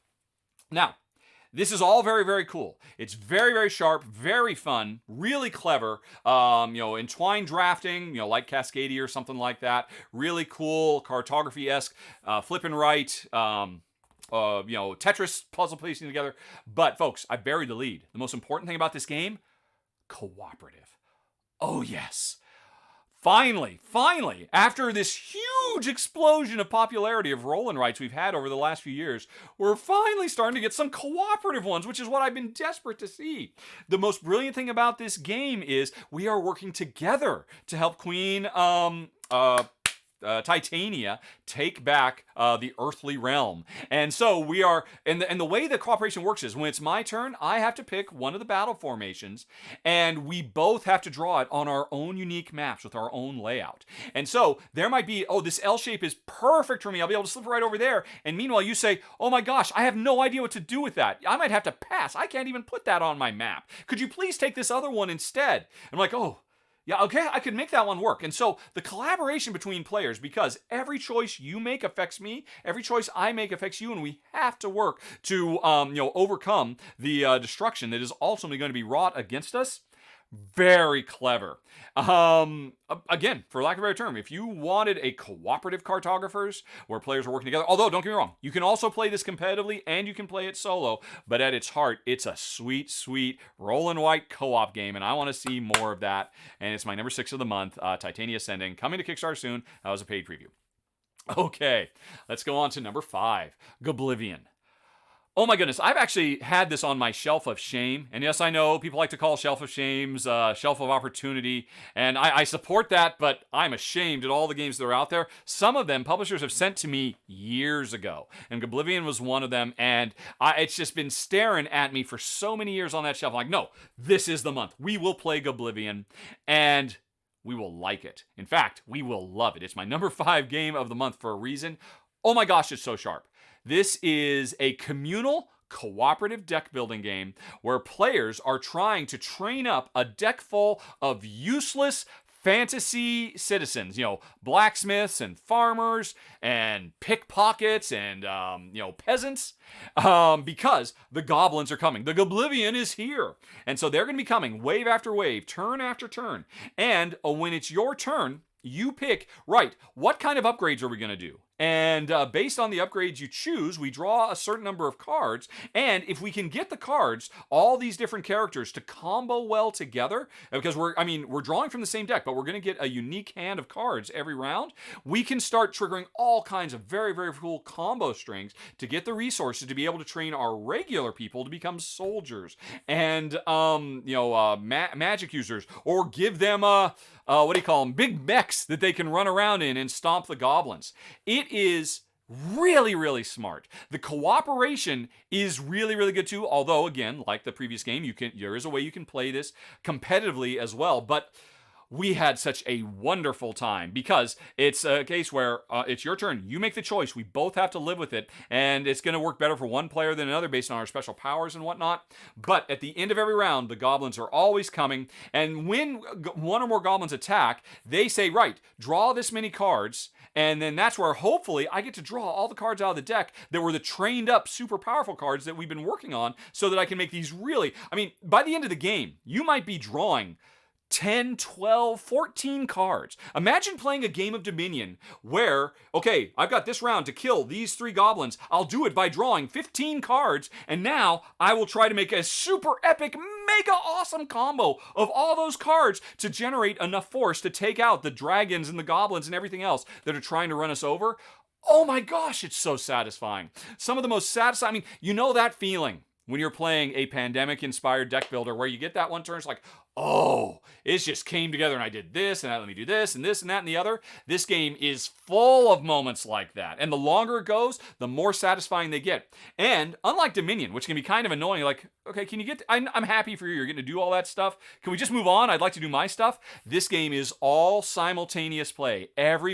Nobody has to wait for the other player to figure out all the stuff before they can go. All the phases work at the same time, and it works so well. It's really, really impressive. And then also another way you can cooperate, you can sacrifice cards to give other cards to your teammate, because if they needed that berserker, that was the perfect thing they needed to finish their combo. Like, okay, well, I guess I'll sacrifice this farmer who I haven't upgraded yet so that you can take the berserker and have a pull, and I'll see what I can do with the rest of stuff. Oh, it's so sharp. Really, it flew totally under the radar. This is the very definition of one of those unsung gems, one of those, hidden surprises that nobody knows about, but if you play it, you're like, wow, why have I not seen this game before? That is Goblivion. My only complaint about it is, like Dominion, this is going to be a game where eventually you're going to want an expansion for it. Because it is, at its heart, a deck builder. There is enough in the box to keep you very, very entertained for quite a while, but I hope I hope I put a worm in your ear that will lead to more sales for this game. Because the only thing I want to see is more content for it. Just like with any deck builder, eventually you'll get to the point where you want more content. Don't get me wrong, you'll get a lot of fun in the base box of Oblivion, and I hope that more and more people seek it out and find it. If you like incredible, combo-laden, fantasy, co-op deck building, you owe it to yourself to give Oblivion a try. Or if not that, it has a sequel, which is Dino Oblivion, but as I understand it, that's a competitive one. Oblivion is the co-op. That's where it's at. It's my number 5 of the month. A very, very impressive game that Jen and I both liked a lot. Oblivion. Okay, let's move on to number 4, Bitoku. Oh my gosh, this is a monster game. I know I've mentioned a couple of times in this roundup already that, man, this is one of the heaviest games I played of the month. This game's got so much. Bitoku says, hold my beer. You want a lot of stuff? I'll give you a lot of stuff. Actually, I think in my run through, in my final thoughts, I mentioned this to me kind of feels like what would happen if superhero designer Vita Lasarda tried to make a game, working with making Princess Mononoke the board game. That's effectively what this is. It's a wonderful Asian-inspired fusion fantasy world full of real myth and some additional myth they created specifically for the game. Really respectfully done. I mean, I looked up. I mean, they really did a lot of research, but still, it is their own unique universe they're creating, and it's beautiful. The core gameplay is all about, you have a handful of cards, which are your assistants. You play these cards to get whatever their power is, but that will unlock a worker die. And then on a subsequent turn, you can send that worker die out to a board to do a different type of action. And then on a subsequent turn, if you were in the right place at the right time, you can have those worker dies do bonus additional actions as well. And so, this game, every round is all about trying. You have 3 cards, you're going to activate 3 dice. How can you get the most out of this combo? Of course, it's a deck builder. You're getting more and more cards that will be the helpers that let you unlock the dice. And the dice are the worker placement element of the game, but there's like multiple layers of that. And all of it is to drive, I don't know, like, it feels like a dozen, but it's probably more like half a dozen completely unique, different paths to victory. Trying to help pilgrims on their crusade for enlightenment. Trying to get the ancient rocks who will whisper secrets to be heard, so you can, which are special objectives. Trying to build buildings, because if you just focus on building buildings, when somebody unlocks a die and sends it out, not only can they do whatever the basic worker placement action was, but they can also activate your building as well, kind of like Lords of Waterdeep vibes, and you will get a nice little bonus for doing it. There is so much in this game. I mean, it is hard to know where to start. Lost souls in the woods that you can rescue by recruiting fireflies, and you very satisfying, slot them together to unlock more special powers and get more points. Playing with little Kodama spirits, which you can imagine are the little rock critters in Princess Mononoke. They're just fun-loving creatures, and you've got track dominance minigame there too. There is so much going on in this game, and it is definitely overwhelming. But the core gameplay is, hey, play a card, that unlocks a die. On a later turn, I can play that die, or on a later turn, I can move that die again. But it's all about timing. You will often sacrifice workers to unlock the dice without having to spend the time playing the card because you're so desperate to get to that worker placement spot. There's a lot of really interesting compromises to make. The game is gorgeous. It's physically gigantic. It's long. And honestly, these are some problems that would normally knock it down a bit for us, because Jen and I, we like more of the 60 to 90 minute games, not these 2-hour plus super mega games. But the gameplay here was so good, and the world that we found ourselves in was so wonderful and inviting and evocative. We just absolutely loved my number 4 of the month, Bitoku. From Devier Games, oh my gosh, watch for Devier. They are on fire. But anyway, let's move on to my number 3, Bardwood Grove. Now, this was another paid Kickstarter preview. And here's what I love about this game more than anything else. It is a deck builder where we are bards traveling around the grove, the Bardwood Grove, basically playing our cards to prepare to sing. Every turn, you've got your deck of cards. You're going to draw 2 of them. One of the cards you're going to discard to do whatever it says. Whatever power is on the card. Lets you move around. Lets you raise your volume so that you can, when you're getting ready to sing, stuff like that. The other card you will add to a collection of cards that represents the song you're getting ready to sing. And eventually, once you get the song long enough and your tempo is up and you've got enough volume and you're in the right place, that's when you decide, hey, you know what, this turn, I'm going to sing. And then that's when you activate all of those cards that you have put in a row. And you don't have to activate them one after. You can like bounce around and get half of the stuff off of this. The 2 main resources your cards generate are lyrics and melody. And they have different uses because wherever you're standing, you can interact with 4 different things on the board. And when you sing and you generate and you do all these combo engine buildy type things to generate either a lot of melody or a lot of lyrics or a little bit of both, you can then spend it at all 4 different areas to learn more songs, to tell ancient tales and score points. But most importantly, the thing I love most about this game is there are monsters that are threatening the Grove.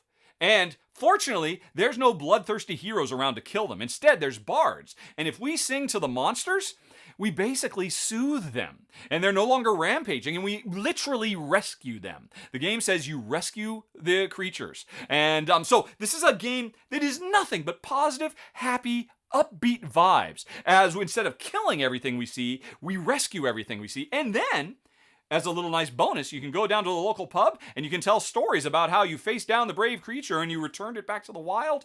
Oh my gosh, I just love the message of this game so much. I love the art from the Miko, who is my favorite board game artist of all time. This is from the designer of Merchant's Cove, which made a really big splash earlier this year, and I covered it on. So everything about this game is fantastic, but more than anything else, a game where you do something, an adventure game, a fantasy adventure game where you do something other than kill everything you see. You never lift your hand in anger in this. This is a game about spreading joy and happiness wherever you go, while still playing really cool, fun, engine buildy, Euro-y type stuff. Mwah! All the chef's kisses. I want more of this in my life, which is why Bardwood Grove, which was a paid preview, gets my number 3 of the month. Okie doke, but we're not done, folks. Let's move on to number 2, Messina 1347. Oh yeah, baby. One of my favorite designers of all time, Vladimir Suki is back. Every year, his publisher, Delicious Game, gives us a great new Euro. In previous years, we got Underwater Cities and then Praga Kaput Regni. This is his latest one, and it is fantastic. And interestingly, this is the first time he's actually had a co-designer, and I'm so sorry, I should have looked it up. If you watch my final thoughts, I talk about him collaborating with another designer for the first time, which really gives this a different feel than his other games. Although it's still, you play these, I'm not sure who designed this, because Vladimir games have kind of a feel to them. This feels very unique and fresh, and it's really sharp. I haven't actually said what it's about, though. This is a Euro-style game where in Messina, Italy, in 1347, the first ships docked that brought the Black Death, that brought the plague, that would ultimately wipe out 50% of all of Europe. And so this game tracks the 6 years of the plague, which is represented by cubes that are spreading around the city. And every round, we are basically nobles who are trying to save as many lives as possible by getting people safely out of the city, using fire to stop the spread of the disease, and doing interesting worker placement stuff. Gathering the resources we need to do all the other stuff. There's a few interesting things about this game. One is the fact that if we do actually save people and get them out of the city, they come out to our estate, and depending on, sometimes they'll come and they're sick, and we literally have to quarantine them for a while. But eventually when they get out, we can actually put them to work, and they can actually help in our overall efforts to save more people. If you save rich people, they can generate money for you. If you save craftsmen, they can help you build stuff, etc., etc. And again, I'm going to be a broken record. I love games that have a story that is something other than must defeat everybody else at all costs. This is we must defeat this thing that is wiping out Europe. And the game has a really interesting arc because it starts out, there's not much plague. The plague really pushes up after rounds 3 and 4 and 5, and then you get to the last round and it really tapers off because that represents the end. And there's an interesting thing. At some point, you will shift your operations from rescue and stopping the spread and saving people to to repopulating Messina, because eventually you'll get to the point where there's not much I can do with these folks anymore. They've done all the work they can do. I should send them back to the city because the plague is mostly gone. And you have to spend resources to invest in them so they can help rebuild after this disaster. Transfer of wealth. The game is all about these wonderful things. Then you can actually score points because then you own that section of the town, which is still a worker placement spot that other players can use. And then on top of that, this is not straight worker placement. This is a game where the first round you put all your workers on the city, and then in subsequent rounds you don't take them off the board. They stay on the board and they move around to adjacent places. So there's a lot more thought that goes into the worker placement than most. This game is sharp. It's fantastic. It tells an interesting story. And another great thing about it too, Delicious Games, they were a bit worried about, in the current state of the world, bringing out a game that was all about fighting the Black Death, the plague, that maybe it'd be a bit insensitive. So what they decided to do, a portion of all the proceeds they make off the sales of this game are going directly to Doctors Without Borders. So here's the deal, folks. If you buy this game, not only are you saving the world in-game, but you're helping save the real world too and make it a better place. So my number 2 of the month, I'm very pleased, as always, with Vladimir Suchi's games. And I'm so sorry I don't remember the name of the co-designer. Again, go watch my final thoughts. Credit where credit is due. My number 2, Messina, 1347. But folks, this is it. We've made it to the end. What is the new game of the month for October 2021? Federation. Oh my gosh. Now, folks, this was a paid Kickstarter preview I did, as always. Please bear that in mind. But wow. First of all, let's get the obvious stuff out of the way. This game is gorgeous. More beautiful, colorful, vibrant explosions of joy on my table, please. Don't get me wrong. I love a dusty, dry, sepia-toned Euro as much as the next guy. Probably 10 times more than the next guy. But how about a game set in the deep reaches of space that isn't just a board full of blackness and brown planets? This game is just a wonderful joy to behold. It's so beautiful, but the gameplay is great too. This is a worker placement game where we are new alien species trying to work our way into the Intergalactic Federation by scoring lots of influence points with the existing Senate. And what we do is every round we have our workers that are our ambassadors who we can send to the Senate. And the Senate is I think it's a 3x6 grid of all these different seats. And the different seats let you represent all the other planets of the galaxy. And so if you go to a green seat, you're interacting with the green planet, which is the one where you can do engine building stuff and make investments that will generate stuff for you over time. Or you can interact with the purple planet, which is the erudite planet, where all the smart people of the galaxy are. So you can get special powers that will help you for the rest of the game. Or there's the asteroid miners that give you the basic resources. There's the merchants that let you convert resources into other resources. So all the different 5 planets which you can interact with by the central Senate board do different things. But here's the thing that makes this game so incredible. It's a worker placement game. Every one of your ambassador workers, they're two-sided.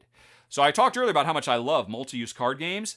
I love multi-use worker games too, because whenever you send a worker out, they're going to interact with the planet in question, make investments, convert resources, whatever it is. But if you put it with the voting side, you're also playing this little area control game on the grid, where whoever has the most votes in every row of the Senate will score points. So you want your high-level voters in key places, but can you activate those seats, because the key place might be a planet you don't want to work with, but you still got to get a vote so you can get more points by winning over the Senate. But not only that, there's the left and the right wing of the Senate, just like the real world, and each one of them, every round, there is a new law that will go one way or the other, and usually there's a player who wants the left law more than the right law, or vice versa. So you're also deploying your votes not only for getting those area control rows, but also getting them on the left or the right side to make sure the law that benefits you the most passes at the end of the round and becomes the law of the land, which is another way to score points. That's half of it though. Because the other side of the worker, you don't have to use those votes. You can forget all about the politics. You can instead, your ambassadors can carry a little cash with them. And that represents you investing in those planets. Not only do you interact with the planets, but you make actual substantive investments. And basically, that sets up this whole other minigame where, because you've invested in the green planet, you can now send your own little ships that you have to build and all that out to the planet to trigger all kinds of bonus actions you can do. So every worker placement spot, you got to decide, okay, which worker am I going to do? Because you have strong and weak ambassadors. They get better, some of them have no power, some of them have very power. So which ambassador are you going to send? Where are you going to send them? What planet are you going to? what row or column are you going to go to? Because there's different places that can get you the same. And then what type of ambassador? Is it going to be the investment ambassador or the vote ambassador? And then after you do all that, you have to make all the decisions related. This game is wheels within wheels within wheels. The closest thing I can think of it is a wonderful game that came out a few years ago. What is it? Oh, that's driving me nuts. 1847. All I can think of is the design. Okay, I'm going to have to look it up. I am embarrassed. All I can think of is Entenmann is the name of the designer. Let's see here. I need to find the browser. I need to go to Board Game Geek. Brussels! Okay, I'm stopped. Brussels, 1847, I think, was a brilliant worker placement game where every worker has so laden with consequence. Where you put them determines how you're going to succeed in an auction, how you're going to succeed in an area control game, and how you're going to do worker placement. Federation takes that core idea even further. And it looks gorgeous, and it is a ton of fun from a relatively new publisher, Explorate, I believe. And both Jen and I were totally blown away by this game. It is easily my number one of the month. And I'm trying to remember, has the Kickstarter already launched or is it coming soon? For the life of me, I cannot remember. Kickstarter Federation. Let's take a quick look at that. It is, it looks like it is up and running. Oh, and it's doing pretty well. Oh, excellent, excellent. Thank you, folks, for backing it because I've got a ratty little prototype of this. It looks okay from a certain angle, but I want a real copy of this because it's my number one game of the month. It is absolutely phenomenal. Federation. And that's it, folks. I've done it once again. Somehow I have made it through a whole bunch of games, but I got by with a little help from my friends. Thank you, Shay, and thank you, Ruel, for covering quite a bit and just really helping support me, helping support the channel. And folks, that is it. I'll be back in 4 more weeks to do it all over again. And in the meantime, in November, there's going to be plenty more games played and plenty more episodes of the R&R show. Now, if you want to know what's coming over the month, you can hit that eye up in the top right corner of the screen and go to my coming soon, and I'll do my best to anticipate what we'll be covering in the month of November. A lot of really good Essen stuff has shown up at my doorstep.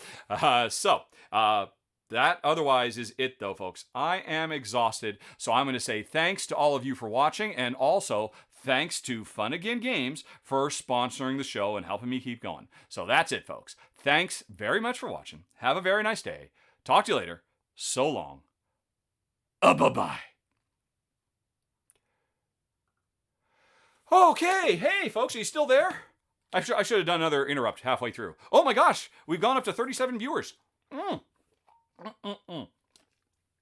Okie dokie. Great. Jason says, great show, but it cost him a lot of cash. My apologies, Jason. Hopefully I don't steer you wrong. Folks, if you ever do buy a game that I've recommended and it turns out wrong, please let me know. That's my one thing I'm always terrified about. I hate giving my personal opinion about stuff because people do just go and buy stuff. Watch the run through, decide for yourself wherever possible. Alrighty, so, okay, I see that Cabbage is, for my mathy enjoyment, I present how to earn Rahdo points, 10 watch, you copied and pasted it out of a spot. Actually, I should go on ahead and take a look, because, oh my gosh, do we have more things I have to do for you folks now? Have you already been paying your points? Where is my shortcut for that? There it is. Alrighty. Okay, so far, there's still only the one Ruel Ranks request. Phew. So you folks are accruing those points faster than I ever expected, but you're not spending them yet. That's okay. That's okay because I don't want to drown in all these too. And as was pointed out before I started filming, I might need to readjust some of those prices coming soon. Goblivion today, says Jason. Oh, have you played Goblivion, Jason? Did you? Oh no, you're saying I talked you into it. You know what? It's probably not going to be very hard to find, quite frankly. Because it was a very small publisher, and they had a small print run, and I just don't think it caught on. Although I think they did have a successful Kickstarter for the sequel, Dino Oblivion, which I definitely like to try too. But oh my gosh, Oblivion is so cool. All right, folks. So this is normally when I would be done, but we're streaming on Twitch. Let's see. I've been online for 1 hour and 41 minutes. How about we make it an even 2 hours? And if you have any questions, I will do my best to answer them. or I will just collapse if you do not keep me engaged with some good questions, because I'm exhausted. I am completely drenched in sweat, as I always am at the end of this process. And actually, I need to go take a shower, but I have not exercised for days, so I think I need to get on the Supernatural VR, or as generally I call it, the BATS, and give myself a good workout, because oh man, we were terrible. We visited Jen's family yesterday, or it was a 2-day visit, kind of like an early alternative to Thanksgiving. And oh, I was bad. I ate so many double stuffed Oreo cookies. I haven't had a double stuffed Oreo cookie in a decade. And oh, I am regretting it today. My body is saying, don't do that. We are not prepared for that. But anyway, that was enough chitty chat. I'm sure somebody must have asked a question or two. All right, and I'll see if I can put these on the screen. Was I able to play the movie expansion, the B movie expansion for Roll Camera? Yes, Silver Medal Tavern, I was. And I did a run through for it too. It's a solo run through. It's fantastic. You can watch my final thoughts. I already loved Roll Camera. This expansion puts it into like my top 50 games of all time, quite frankly. Actually, let's look. I know we're not doing a Ruel ranks today, but let me go ahead and look at my ranking. Where are you, browser? Where are you? There we go. In fact, I can just go on ahead and share my browser view with you. And let's see, I just need to go to, come on, rank. I can type .rahdo.com. All right, there we go. So, it is Roll Camera. Roll Camera is currently, oh, well, that doesn't help me. It looks like it's in the top 50. I need to go to games.rahdo.com. That's fine. Anyway, that's neither here nor there. Good question. Let's move on to the next question. Does it keep it pinned, which one I just had? No, that would be nice. It should, I mean, unfortunately, I've lost track where the question was. I will turn that off.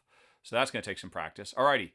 Did I get a preview copy of Taj Mahal, or was it Architects of Taj Mahal, or Artisans of Taj Mahal, the Karigar-e-Taj? No, I didn't. It's from one of my new favorite publishers. Was it Dice Toy Labs in India? And I'm surprised they didn't reach out to have me cover it. After I talked about it with Ruel in a recent R&R show, they contacted me and said, "Oh, thank you, Rahdo, so much," because I think it goes live tomorrow, doesn't it? Or this week on Tuesday. I would definitely love to cover it because it looks fantastic. But no, I will have to watch it from afar. Alrighty, let's see. Question. Oh yeah, that was that question. What workout program do you use in VR? Okay, it is. It's called Supernatural VR. And a lot of people dismiss it out of hand because, one, they think it looks like a Beat Saber clone, but it's not. And two, it costs, I think, 50. You have to, if you get a yearly subscription, it's like $50 or $60 or something like that for the year-long subscription, which Jen and I happily pay. It is basically an aerobics calisthenics type program. You're in the most beautiful virtual environments you've ever seen. Because they did 360 views of wonderful places around the world, but they actually made them real 3D, so it's not just like a flat surface. And you're doing, oh, look, there's stuff coming at you, and you're slashing and hitting stuff and doing lots of squats, all in times with tons of music, pop music, rock music, rap music, really an incredible. And the thing we love about it most is they actually have, what do you call them, coaches that are talking in your ear, giving you encouragement, reminding you to watch your posture, all that kind of stuff. So it's fantastic. Jen and I absolutely love it. Cannot recommend Supernatural enough. I wonder if there's an affiliate thing that I should be getting some. I don't care. I'd say it whether people are paying me or not. Okay. All right. Do you ever? Okay. Oh wow, 50 says Mom Gamer. Okay, Mom Gamer. Now you've convinced me I should double check this. I'm going to go to games.rahdo.com and let's see here, and I'll share that. Here's the browser view again. So. All right, then zoom in a bit. Oh, I'm looking at the wrong thing. Click on that and then zoom in a bit. And find Roll Camera. Oh, no, that's the expansion. It is Roll Camera with the B movie expansion is literally my 23rd highest ranked game in all of history. That's how, Roll Camera is already in my top 100. I absolutely love it, but man, that expansion just so takes it to the next level. Okie doke. Back to Talking Head. Unpin that. Alrighty. Roll Camera is excellent. Did I ever get a thank you for mentioning games paid previews. The publishers of Shinkansen Zero Kai and Essen were really pleasantly surprised by the attention before Felita said that it was me who recommended it. I've heard that. Have you told me that someplace else, Felita? That sounds familiar to me. I think maybe you mentioned it when you were entering the contest for Rahdo Runs Here. I do recall that. And that's happened a few times. Like I said, the Dice Toy Labs, they do. Sometimes when I mention stuff, the publisher hears and said, "Oh, were you interested? We'll send you a copy." I'm like, "Hello, do you not know what I do? Contact me ahead of time." I'm pretty obvious. I mean, it's pretty well known what kind of games Jen and I like. So, yeah, it happens sometimes. Shinkansen Zero Kai, they have not contacted me, which is too bad because I'd really like to give it a try. That is cool to hear that my mention helped them sell more. That just makes me happy because I was a former game designer myself, and I want all game designers to be successful. But anyway, okay. Dice Toy Labs tomorrow. It is live. Oh, tomorrow is... Okay, yeah. Guess to answer the question. Wow, love that. Thank you for following. Oh, thank you for following Last 23. Oh, I should look to see if any more events have come up too. Alrighty, so last follow just now. And JJ Davis, thank you for following. Hornst34, thank you. Ruel Ranks. Oh, right, Matthias requested the Ruel Ranks. Gotcha. Okay. Next up, Jason says, oh my goodness. Let's see. Am I planning or playing anything for Halloween? Or just sitting down to watch Get Out? Oh, I hope you enjoy Get Out. Oh my gosh, that movie is so fantastic. Honestly, Jen and I, we are not really into holiday stuff for the most part at all. So no, I don't think we have anything in mind. And where we live, there pretty much aren't any trick-or-treaters. So I don't expect us, having to answer the door all night. Jen generally doesn't like scary or creepy or spooky things in general, which I think I talked about when we did the last R&R and we did our top 10 horror games. And that was tough for me to find genuine horror games, not cartoony stuff, that Jen actually enjoys. So, let's see, what would we do? Last year, I tell a lie. Last year, for Halloween, we watched the John Krasinski Quiet movie. Not a Sound, whatever it was called, where the scary alien monsters are blind but they can hear you. And it was a family living underground. I can't think of the name now. But we watched that, and Jen really liked it. She really liked it a lot. Although, it wasn't that scary, really. It was just more A Quiet Place. Thank you, Jason. It wasn't that scary. It was more tension-filled, and the monsters didn't really get that much screen time because Jen has a very vivid imagination. If there's she sees really grotesque, horrifying-looking stuff, it gets in her head, and it manipulates her dreams and all that. So she tends to stay away. But A Quiet Place was pretty successful. I was just thinking maybe we should try A Quiet Place 2 this year, but oh man, I was so let down by A Quiet Place 2. It did not live up to the original at all. It was very disappointing. So, no, I don't think we're really going to do much of anything special. What is today's Halloween, isn't it? It's tonight, isn't it? Yeah, that goes to show you. I totally forgot. Happy Halloween, everybody. No.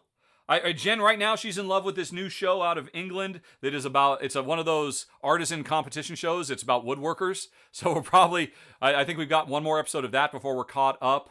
And we'll probably watch some Making It. Maybe they'll have a Halloween-themed episode of that. Jen is really into artisan crafter competition shows these days. She just has to watch all of them. She loves them so much.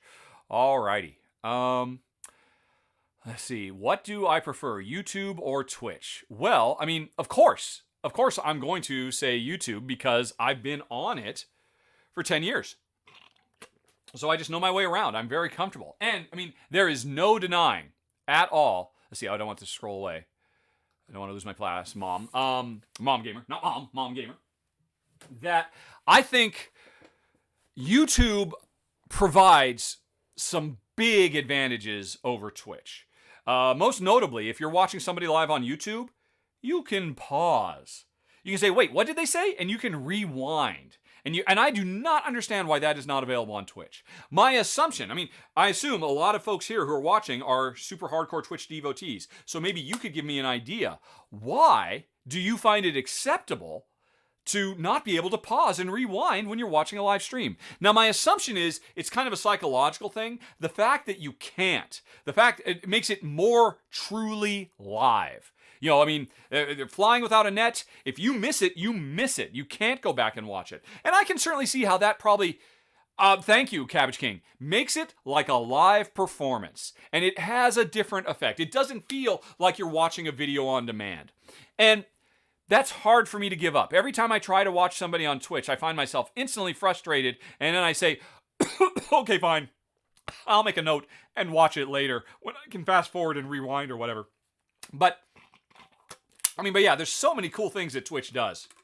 It's absolutely amazing. I mean, YouTube is really playing catch up in a big way.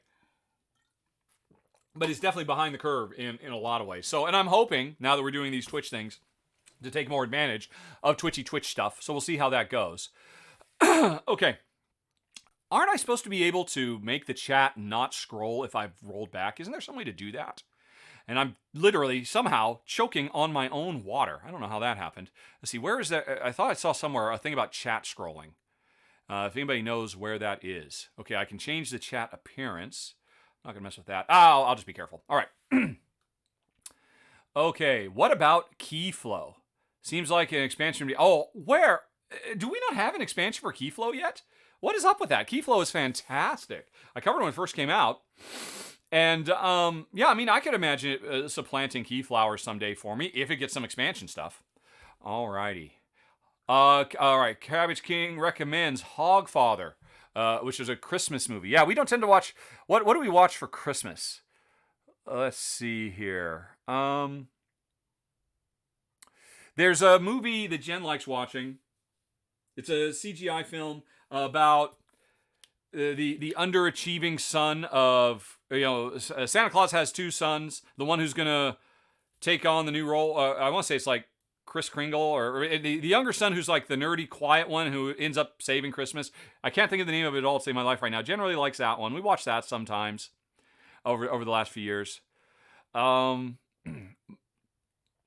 I mean, with my mom, we now try to always find something new, and we're generally pretty disappointed every Christmas at most Christmas related stuff. Why can I not think of the name of that one? Where, I mean, it's the son who was played by Hugh Laurie, if I recall correctly. He's got like a super duper high tech new replacement where the sled is the size of a small city, and it's pretty cool. I can't think of. I'm sure somebody will mention it. Why can I not think of it? All right, what else have we got here? Oh yeah. I'm sorry. Go back. Oh yeah, Terry Pratchett stuff. We did watch many years ago Hogfather, and honestly, I think to really appreciate that, you have to be in the know about Terry Pratchett's universe. And I mean, neither Jen nor I have actually read any of our stuff, so I think a lot of it was really over our head, and it just didn't really land with us, unfortunately. Alrighty, what TV shows are we into these days? Says Mom Gamer. Let's see here. What are we into now?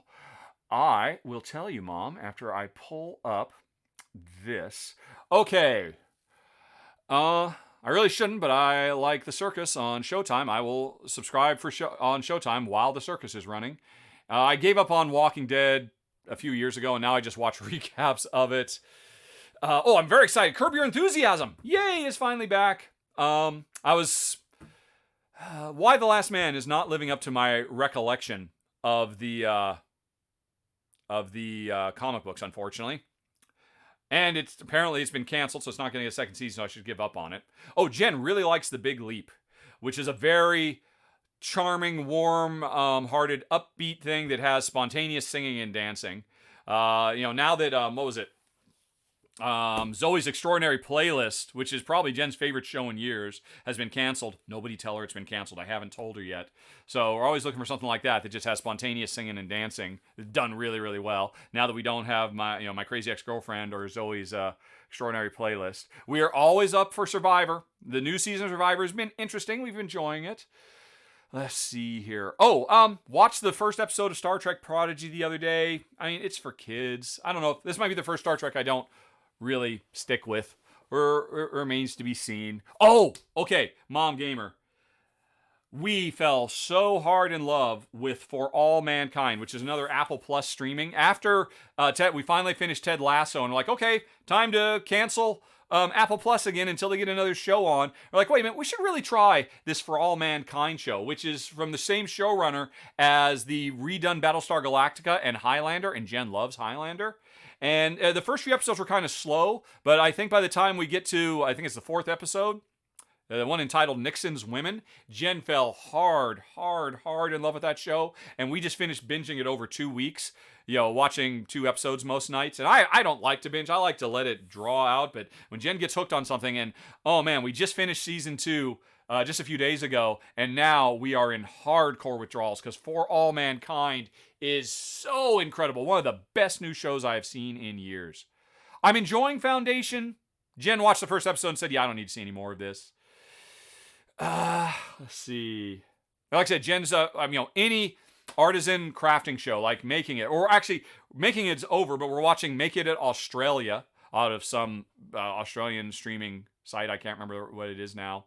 So there's a few. Alrighty, and now, can I find back where I was? I need to highlight these things by hand, because they really should highlight whatever thing I have pinned on the board. But they don't do that with this interface. That's the thing. There's a lot of really amazing things about Twitch, and there's a lot of real head scratchers. Why don't you, if I've got it pinned, why don't you highlight it so I can find it? What's wrong with you? Anyway, catching up. Let's see. Yeah. Why is Keyflower the best of the Key series? Asks Cabbage King. Well, because it is the heaviest, richest, deepest game. For folks who aren't familiar with, the Keyflower it does a lot of things. It is a tile laying game. It is a very heavy Euro harvesting goods and converting them into other stuff. It is a worker placement game. Your workers are also your bids in an auction to win the tiles that you are then going to place. When you're placing your workers, you can place them onto the tiles you've built into your own tableau, or you can place them onto the tiles that everybody's bidding on to try to win at the end of the round. So it's just... and you're bidding with meeples. Meeples are your workers and they're your money. And different colored meeples have different meanings in the game too. There's just a million brilliant things about this game. It's also very thematic. I think a lot of people don't quite realize how thematic it is. And but probably the most important thing, not enough games do this. Agricola does this. They give you goals right from the get-go that you are not really going to be able to put into play until the end of the game. And everything you do, every step of the way of the game, is spent with those long-term goals in mind. You plan out exactly what you want to do for the whole game. And and that's probably more than anything else. It is done so well there that puts Keyflower on the top of the list. Plus, I'll be honest, Keyflower was also the first Key game I ever played. So I won't deny there's a little bit of nostalgia for me there too. Okay. Big color magic. All right. Will I continue to be doing this monthly roundup on Twitch, says Mom Gamer. Mom Gamer, can I give you some kind of reward for being the most prolific question asker? I don't know. That's something I'll have to look into. Can I give you a special badge? Probably. Because it just occurred to me. This is not the first time I did it. I did it back in July when I first got on Twitch. And then I stopped doing it when I realized, Twitch affiliate is hard. I'm going to have to work hard at that. And then I promptly didn't work hard at it at all. But then last month we started working on it again and got a Twitch affiliate. So then I'm like, okay, let's give it a try again. I kind of feel like, why not? Because what you just saw is really, other than the fact that I took a break halfway through, it's no different than the way I film every single time. And so why not let you folks see and then do a little Q&A afterwards? So I expect, yes, this will probably be the case moving forward, that on the final day of the month, although that varies sometimes depending on how the months work out, I will get on Twitch and I will stream and do some Q&A, and then I will edit the video afterward and insert Shay's part and and cut out any of the twitchy parts. And because one of the interesting things, I was very, very excited. If you were here at the beginning, you may have heard me, because you can't rewind right now. You don't know what happened at the beginning. But again, that's part of the appeal. It makes it live. Oops. Right. I pushed the wrong button. Sorry about that. So if I click this, and then I click my subscriber goal and my follower goal, and I turn those back on. What was I talking about? the more I stream, the more I can hit these goals. So, if there's already something I'm doing anyway, and I can create content out of it that makes Twitch viewers happy, why wouldn't I do that? So, and you can see if we hit these goals, although these goals are not written in stone, I haven't talked to Ruel about them at all. That he and I will do RVR, where we will stream games where we play against each other, and the audience can participate and stuff like that.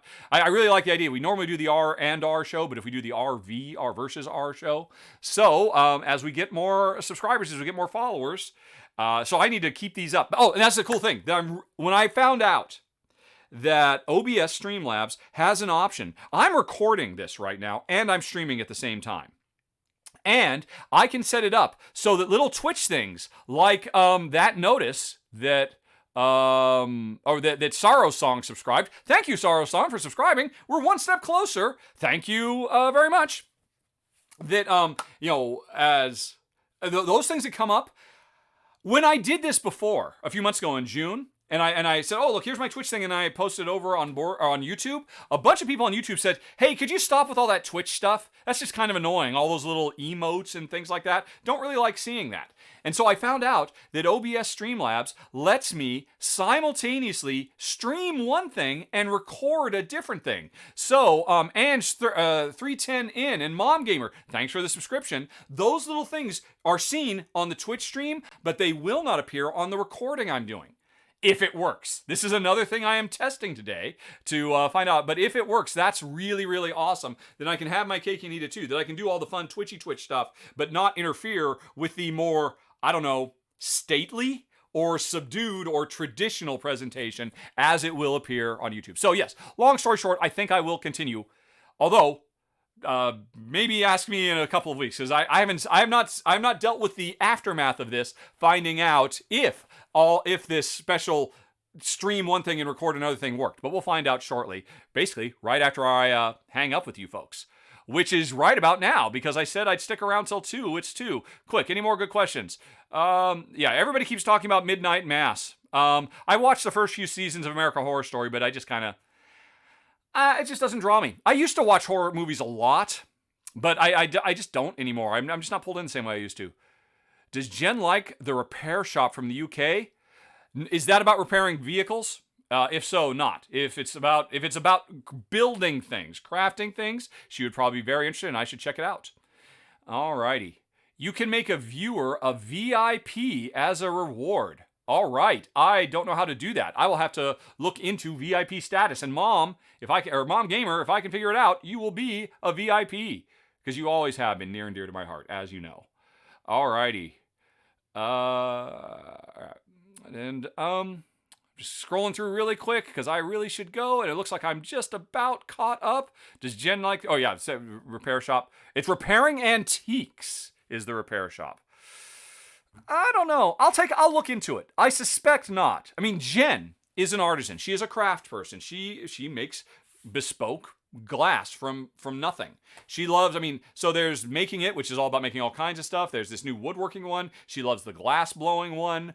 There's the Great Pottery Throwdown, but she has no interest in all the cooking ones, all the bake-off shows. Couldn't care less about those, as an example. So repairing antiques, that's interesting.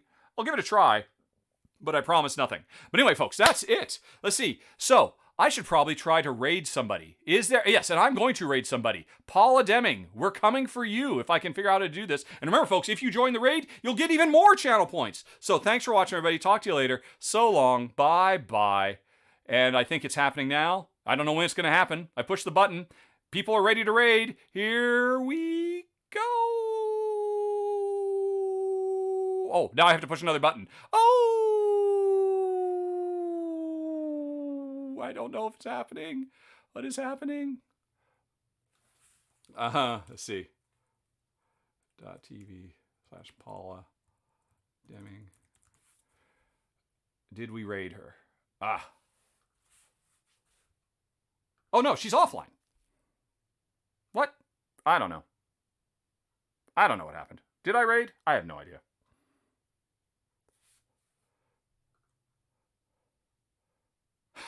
I don't know what's going on.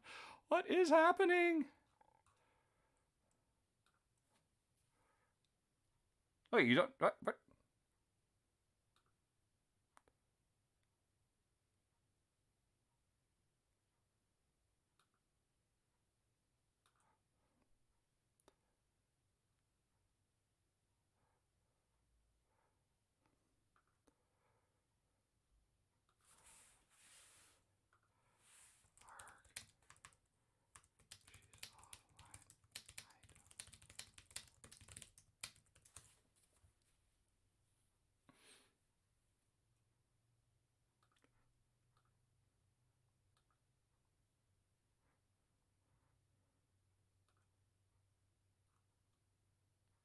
Oh, well. I don't even know if anyone can see me anymore. Apparently, I just raided a channel that was offline. But why did it give me the option to do that? I'm only saying this in case I'm actually still online somehow, because maybe it bounced back. Oh. Oh, so I'm sharing. Okay. So apparently wasn't really online.